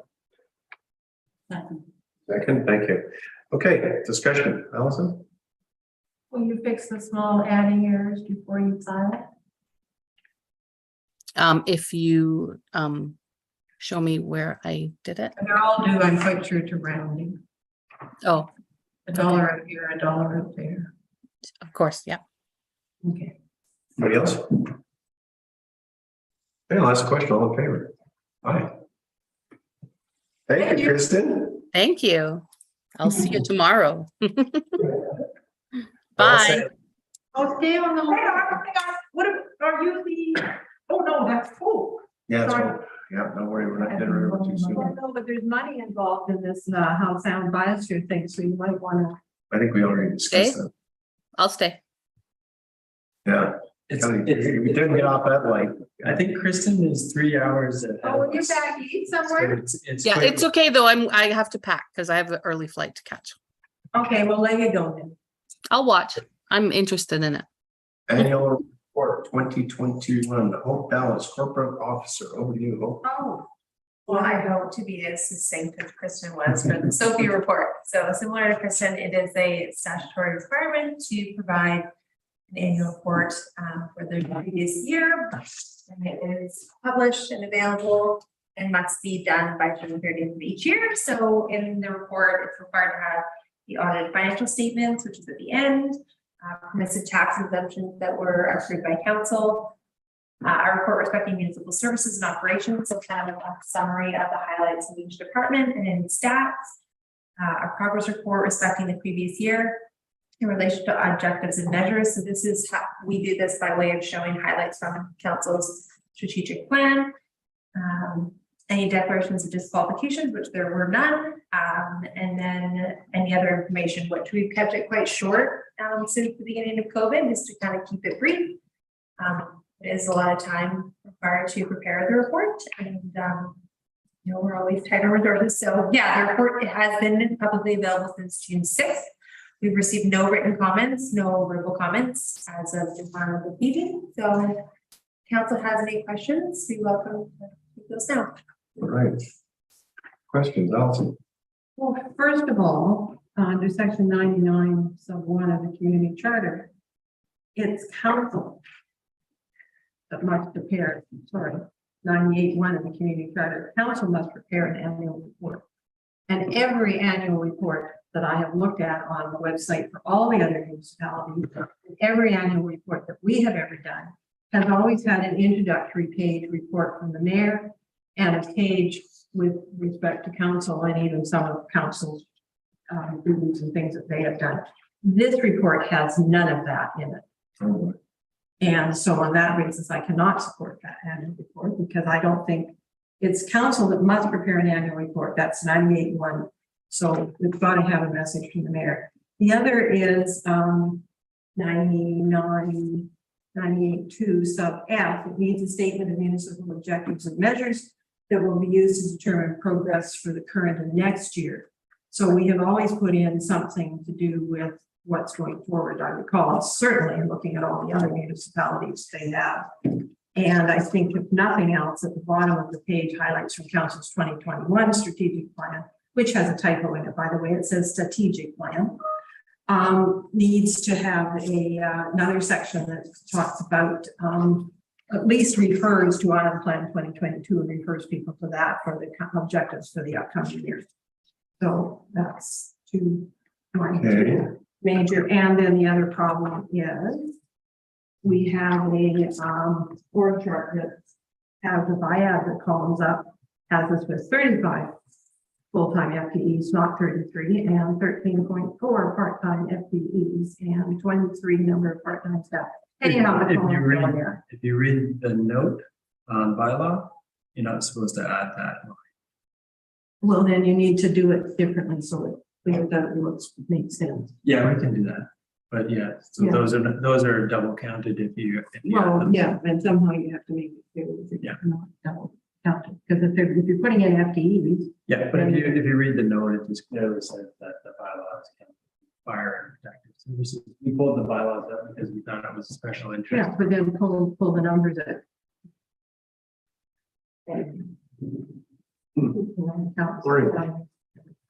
Oh, really? Yeah. And I was hoping we could have, some of them are just 1 year's worth of staff, and others is 2 or 3, so it would be nice to have 3 years worth of staff for all of us and see trends. And yeah. Oh, what's there? Yeah. Maureen? Thank you for pulling this together. A lot of work. The part that more brought up regarding the some sort of statement from the mayor. Is that something that could be picked up? We've got the island plan. Yeah. And there's a list of accomplishments there. Isn't that? I think I'll cover that for you. And I'll admit I haven't gone through and added up all the columns, but I went through this and all of the area reports, and I found it did what it was supposed to do for me. It gave me an overview, a good overview of municipal operations. And if there are no other changes required to the report other than the inclusion of the mayor's statement and Reference to council. Council. Now you said a statement of municipal objectives and measures. Where can that be picked up from? It could be put on the bottom of the page that deals with the 2021 strategic plan, because there's a third of a page left there, and it could just be some for plans for 2022. Please refer to the plan and provide a link. Yeah, that sounds like that would be. And it might be nice that it's got to be on the website and have an actual link.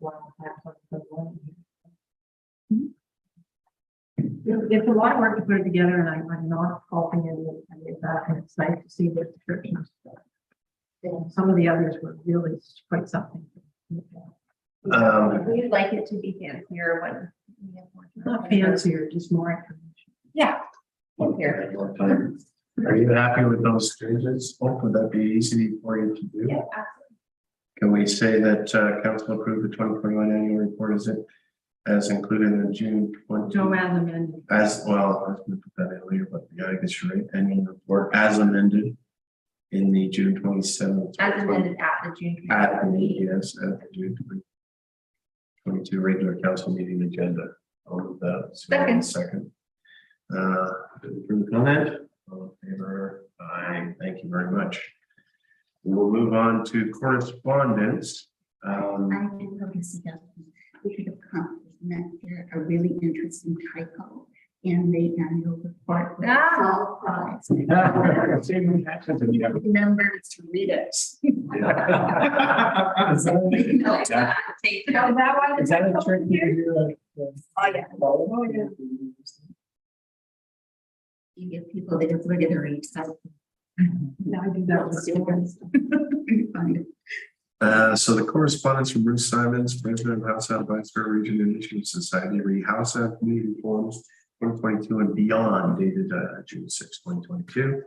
Recommendation is the council receive a letter from the House of Biosphere Region Initiative Society dated June 6, 2022, and the council acknowledge and support the updated principles for cooperation at Capstone House of Community Forum dated 2022 as included in the June 27th council agenda. The council continue to support the House of Biosphere Region Initiative Society and its objectives by entering into a memorandum of understanding agreement as included in the June 27th council agenda, and the council commit to hosting a House Sound Community Forum in 2026, and that $4,500 be budgeted to include costs of attendance and participation.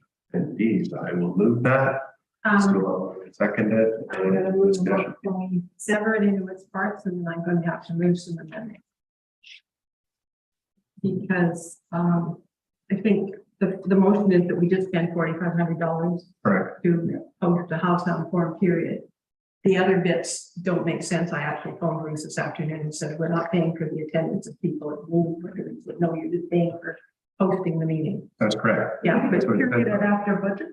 yeah, so $4,500 budget period, not, yeah,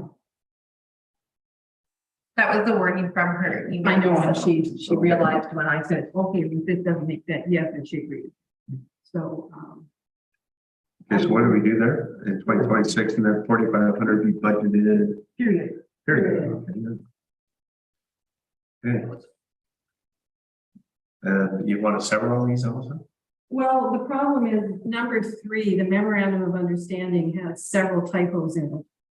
And it's going to take us a while to fix it up. And I don't think that's a huge issue. well, It does have Lions Bay instead. yeah, and it's got something about the region's sustainability targets are defined and embedded. I do think we need to have a little bit more look at, you know, and then they're talking about Bowen Island is an island municipality that is part of Metro Vancouver. And then Bowen Island is in the jurisdiction of the BYLAWS Trust. I mean, that would read much better if it was Bowen Island is an island municipality within the jurisdiction of the BYLAWS Trust and is part of Metro Vancouver. So rather than wordsmithing it, I don't have a problem necessarily with entering into a memorandum of understanding. But if you look at clause 6, they're wanting money. And so I think we just need to, you know, have a chance to read through it. Assign a staff liaison, continue as active participant, offer and facilitate funding resources for HS reads for educational opportunities and beneficial projects through grants or in one-time support. So by signing this memorandum, we're agreeing to do, so there's some money implications. And I guess the other thing I did today is I asked Ruth for, and she sent me a copy of their bylaws, and I guess this is sort of the whole accountability process. It's a society and it's registered, and the directors elect the directors.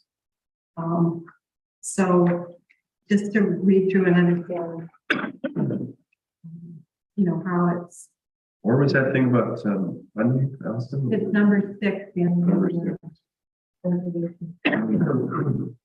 Page 209. Now that's considered priority goal. yeah, in the memorandum of understanding. It's the last one. It is understood that. Oh, okay. This This is is very on last. page 207 of 259. Or just under, Or page 3 of the memorandum. oh, page 3. Yeah. And then there's, you know, as David said, it's, our council also said there's, you know, they got Lions Bay in here.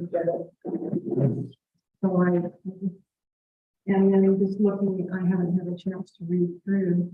And then the other thing is, there's a discussion paper that they've got out on the management plan. Oh, yeah. They want input and feedback on that, so I don't know if we should be referring it to a couple of committees to provide comments to council or what. I can't remember what the deadline is. Yeah. And so, Well, I the management plan indicate, what sort of, we might be looking at. And things, so I just thought we could have, Can I, just bring to everybody's attention that Hassan from Biosphere is here? And, he's on the board and he can probably answer the questions. And, I think it would be fine if on page 208, number 3, we assume that says Bowen Island instead of Lions Bay. And, other than that, this is the memorandum of understanding that all of the groups will be signing, is that correct? That's correct. This is a follow-up to that here on Bowen Island last October. And we formed then the third frequency that was gradually developed with Elliot's leadership also at the time, and there were certain discussions that happened with all of the members. Yeah. But I would agree that this is a little bit of a reversion, certainly with respect to Bowen Island and after Vancouver, that struck me as well. Of course, Lions Bay was not supposed to be there. The typo, yeah. And I think that the other matter that you were talking about was the way that they could be supported. And I don't think there are not dollar amounts, those are just different ways that the different municipalities or the different actors could support us. And it might be money, it might be availability of grants, it might be supplying staff, those are all possibilities that were discussed in both of those roundtables. Posted here and then one very quickly. I guess it's actually number 7 in the memorandum.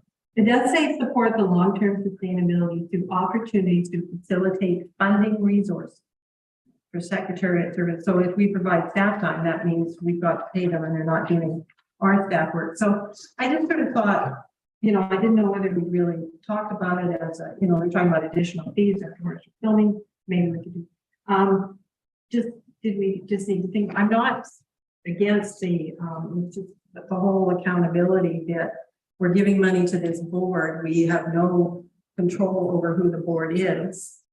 One of the thoughts I would have is that the major organizations or players that are involved in this, they had 8 or 10 people that they actually nominate a person to the board. That there's no feedback and no real accountability on, the annual or financial statements are going to be presented and ongoing. So I'm just a little uncomfortable at this point, with Appendix A in the memorandum of understanding and the memorandum of understanding itself. I've gone through the principles for cooperation for the House on Form, and I have no problem with those. Yeah, I don't think there's. Right. I wonder if we could, if you receive the letter and indicate that we are happy to support the House on Form in 2026. Okay. And perhaps, because it sounds as though Councillor Morris has read through and identified more concerns than perhaps the rest of us have. Maybe Councillor Morris could circulate an annotated version to the rest of I think that's a good idea. and we could come back to the next meeting in our time. No huge urgency. So 1, 2, and 4, I have no problem. Okay. So Then let's move 1, 2, and 4. You've looked Sure. all 4 at the moment, though, right? Yeah.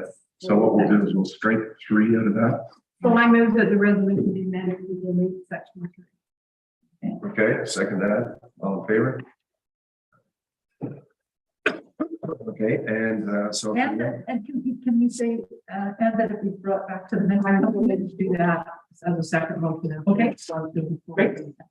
So 1, 2, and 4 have been amended already, right? Yeah. So, we have voted. Oh, good. We haven't voted on 1, 2, and 4. No, we haven't, we just voted to remove 3. Yes. So, can I call the Yeah, so, the main motion as amended? yes, on the meeting motion as amended. Now, did we, 1, 2, and 4. Did we move in second that? Yeah. Yeah, okay, good. So I'll ask a question, all in favor? Aye. Good. And then I would move that, section 3 of the motion recommendation, be added to the agenda for review and discussion and approval at the, whatever our next meeting is. What's our next meeting? So I love it.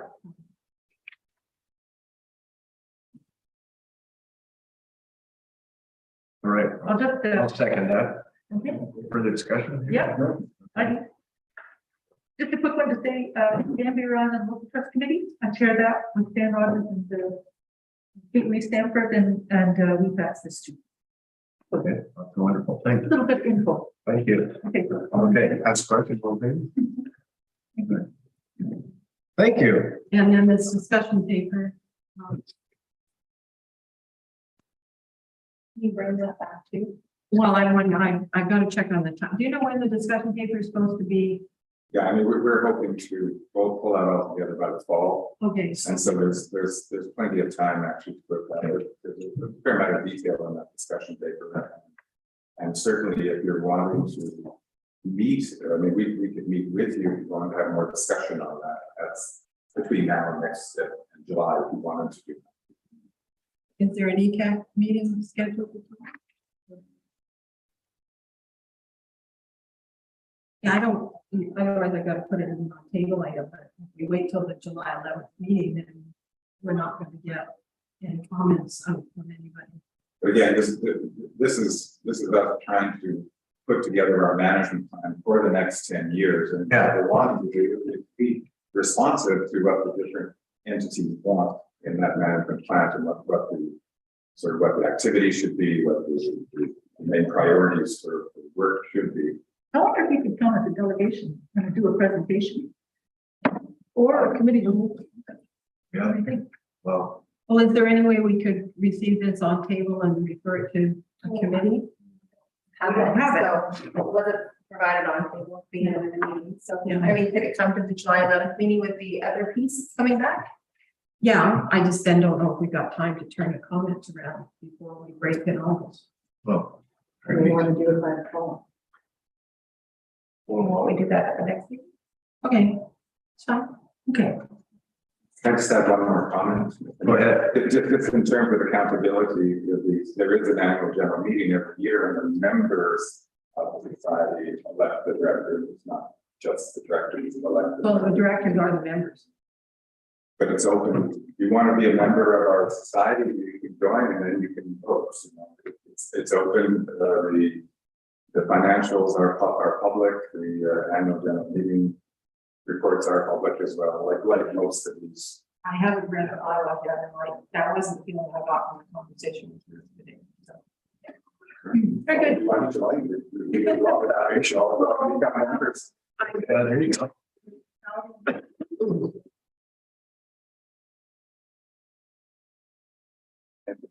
Thank you. Thank you. All right, so we'll move right into new business, CAO update. Ian Edwards.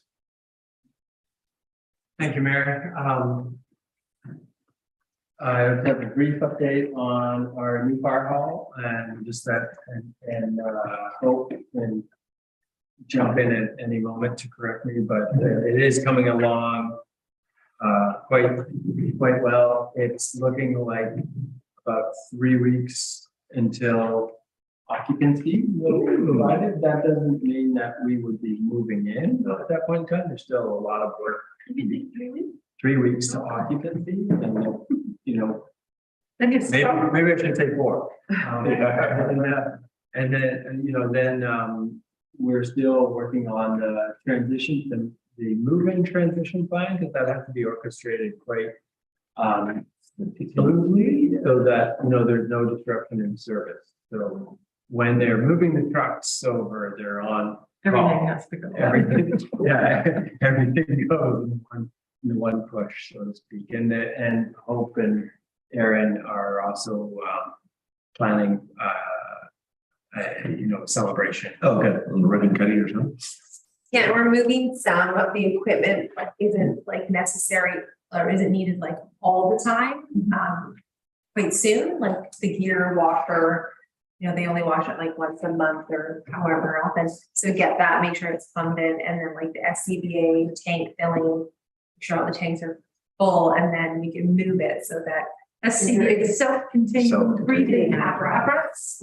So make sure that that's installed and functional, because that's important. And so things like that, so getting some of the heavy equipment moved and installed and operational, so that when we move the trucks and the actual furnishings, that's kind of the less important part. Yeah.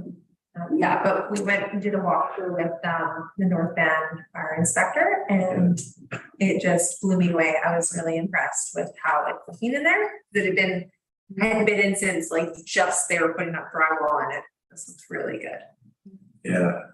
It's Another element of the project which you heard us speak about is the heritage fire truck. Which Yes. is, being housed by a tree that was on site that we're putting to good use, and so that you may have seen that structure going up. And the intention is for one day when we secure additional funding is to be able to enclose that entire space, so that the truck could be preserved even longer.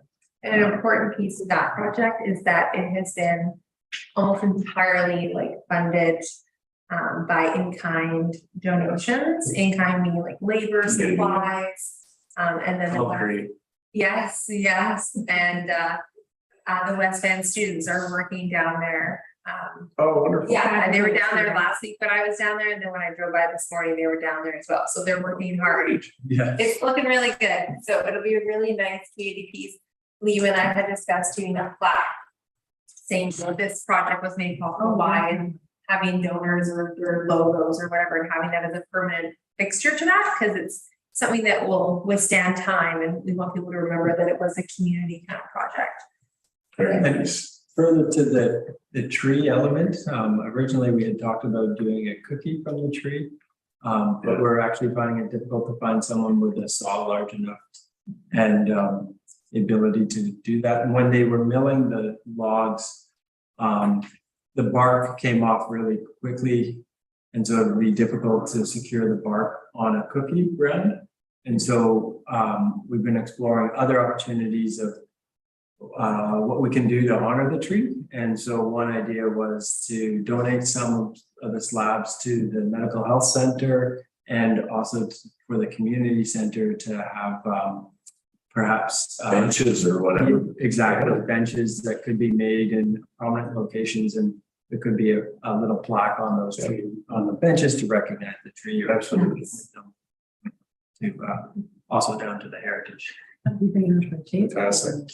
There, yeah, I mean, you could, but even turning the remaining log into benches is quite a challenge, because I'm talking to Greg Cormier about it. He figures he may be able to, get out his Alaskan mill and take Slab off. edges off to be able to get it into a mill.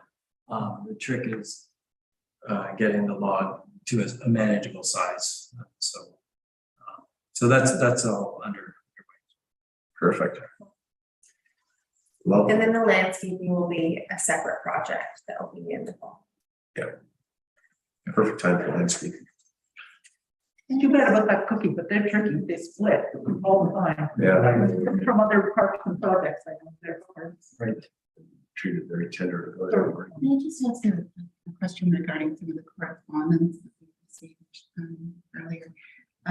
The water issue in BYLAWS, where there was a leak over the weekend and people were alarmed. Is there anything where you can say?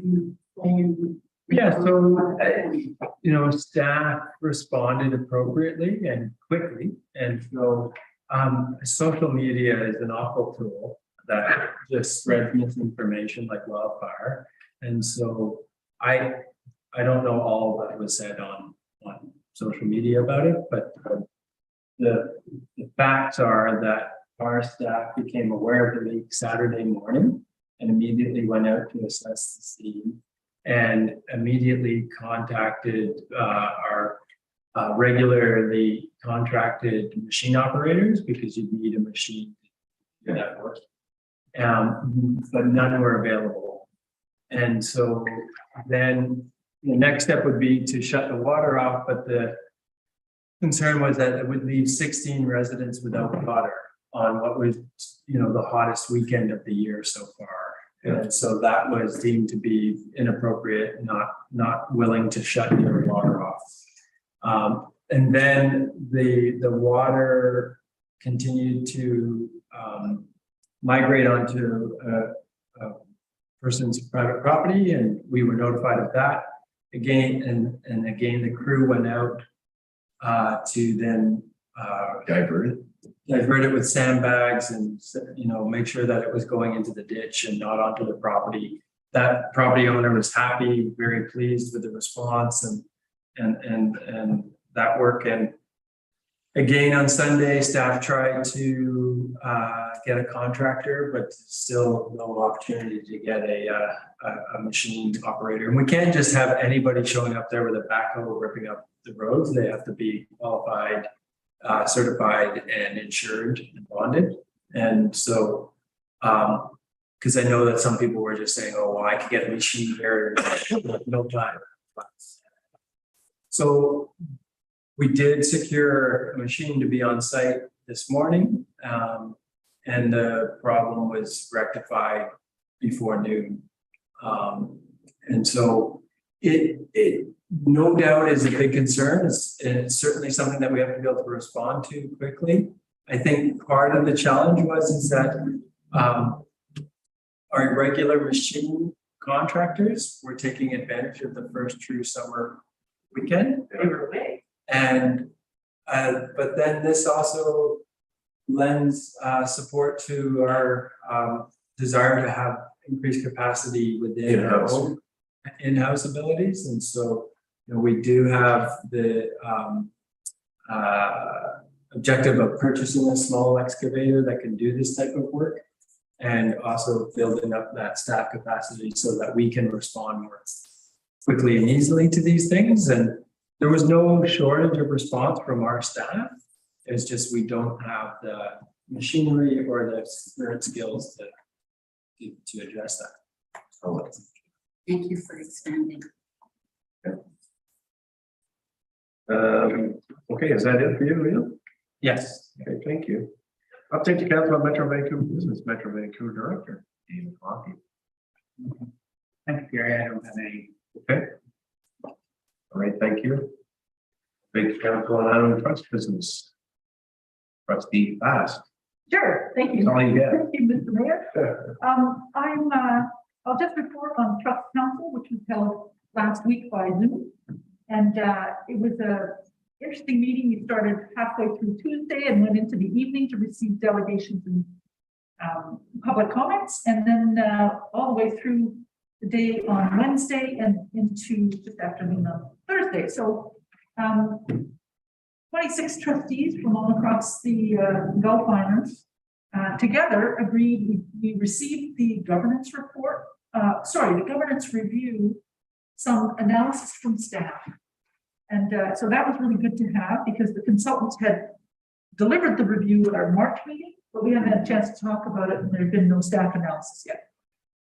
Anyway, Trust Council was very interested in the governance review, and we voted to establish a standing governance committee, and we elected 7 trustees to sit on that committee.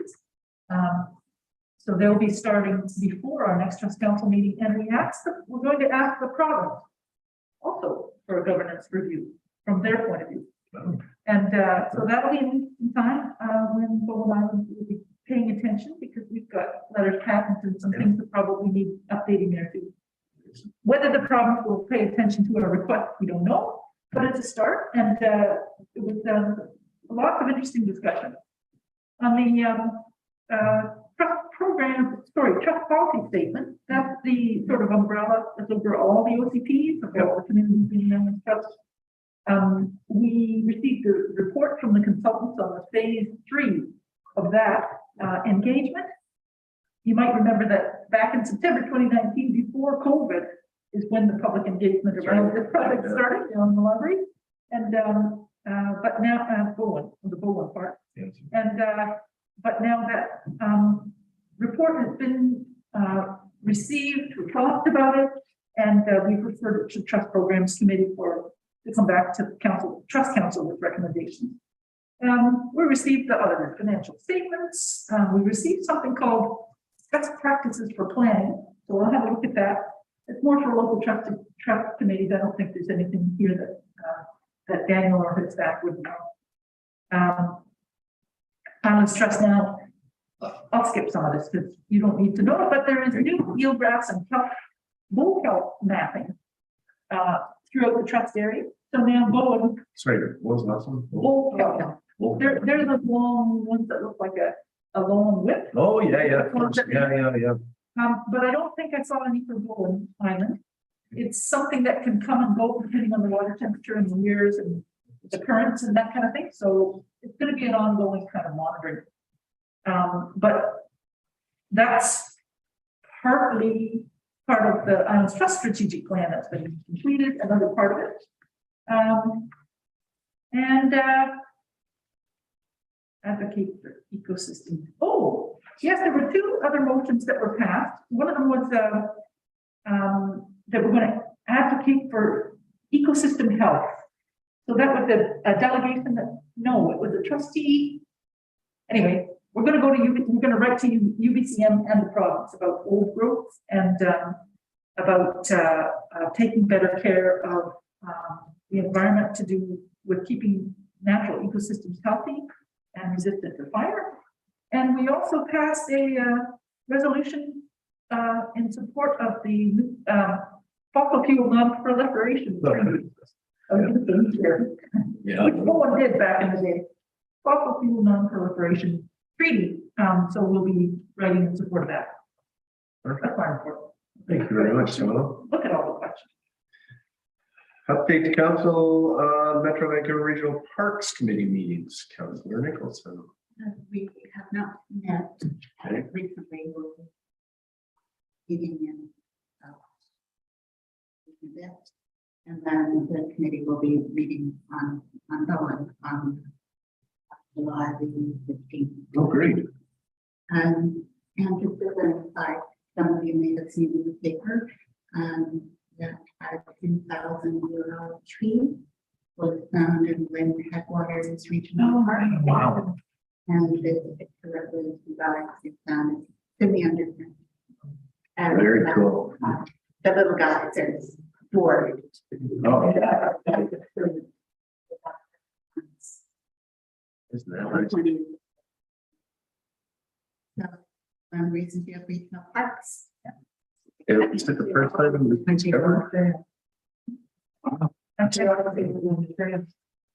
they must have been off trail. Yeah. I had a little conversation with Maureen about some other big ones I knew about, but I looked them up nearly this week. So in Lynn Headwaters, and I forgot to say one thing, and that Yes, a Bowen Islander has won a community stewardship award very from the nice. Trust Council, and that's Will. Oh, So I guess we choose myself. congratulations. So sometime probably in September, you'll Yeah. come to a council meeting and you'll share. That would be lovely. A little plaque or something that's gonna come, I think it's gonna be organized, we have with, they'll be in touch with you. Wonderful. All right, so we're going to go on now to the update to council on Translink's mayor's council meetings. Councilor Allison Morse. Well, we're meeting on Friday. Okay. And looking at the agenda, so there's a joint meeting with the TransLink board, and that's to approve what was called the mayor's 10-year plan back in 2014, and it's now calling the Transport 2050 10-year priority. Oh, So those were three things that were consulted with Transport 2050 and the investment plan and the 10-year priority. So that's taking all of the stuff out of Transport 2050 and putting the 10 years priorities into it. And so it is a public document, the agenda, you can have a look at it. good. I think it's got some things that will be of interest to us, and a lot of it is going to be studying in the first 3 years, but one of the things that they're gonna be looking at is this whole route coming down the corridor over to Metro Town and, you know, all that way through and down into Bush Games. So The cycling route? Which route? The cycling route? no, the Transit. Okay, thank you. yeah. And of course, one of the I'm mixing up all my plans, so don't trust me. And then the other thing I was advised of the other day, and I didn't, was the Translink board meeting, which was held on Friday last week, I think. They approved the awarding of the Bowen contract to First Canada ULSD, which is the group that has it now. Yeah. For a 4-year period starting January 1, 2023, and with an option to extend. And that was voted on at the public board meeting. So somehow I had thought I had asked to have it, the report included in our agenda package, but I guess somehow wires got crossed. So I'll get the link to hope that you can add it to the minutes. It just gives you a little background. It actually was quite a long process. They sent the RFP out in June of, you know, early 2021, sometime in 2021, June 30th. So it's been a while in getting developed. So many changes, so many changes. Well, it's not a change. I mean, it's the same contract. Yeah. Oh, no, I know that. Yeah, that's 4 years. What were the old contracts? A year? We were doing it for a year, time or two. It's extended for a year and then extended that's- for another year. And that's why it seemed to have taken so much longer than we thought. And the Bowen Transportation Society put in a bid based on that RFP last summer.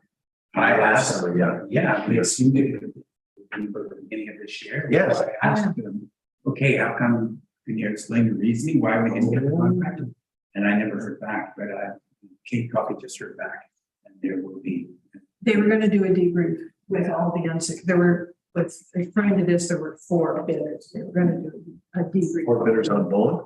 No, 4 bidders on our contract. Yeah. Yeah, and they were gonna do a debrief.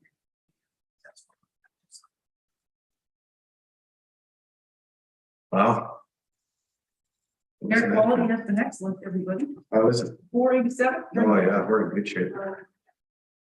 A little rainfall. Cleared the air.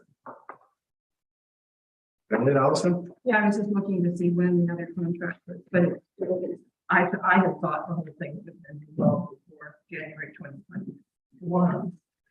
So our next meeting is July. 11th. Okay, and what's the deadline we have materials in for that? If I can send something in? Today. That's the staff deadline, really. Anytime before next week would be great. Okay, I have a trust council. Thank you. We're gonna move right down to question period.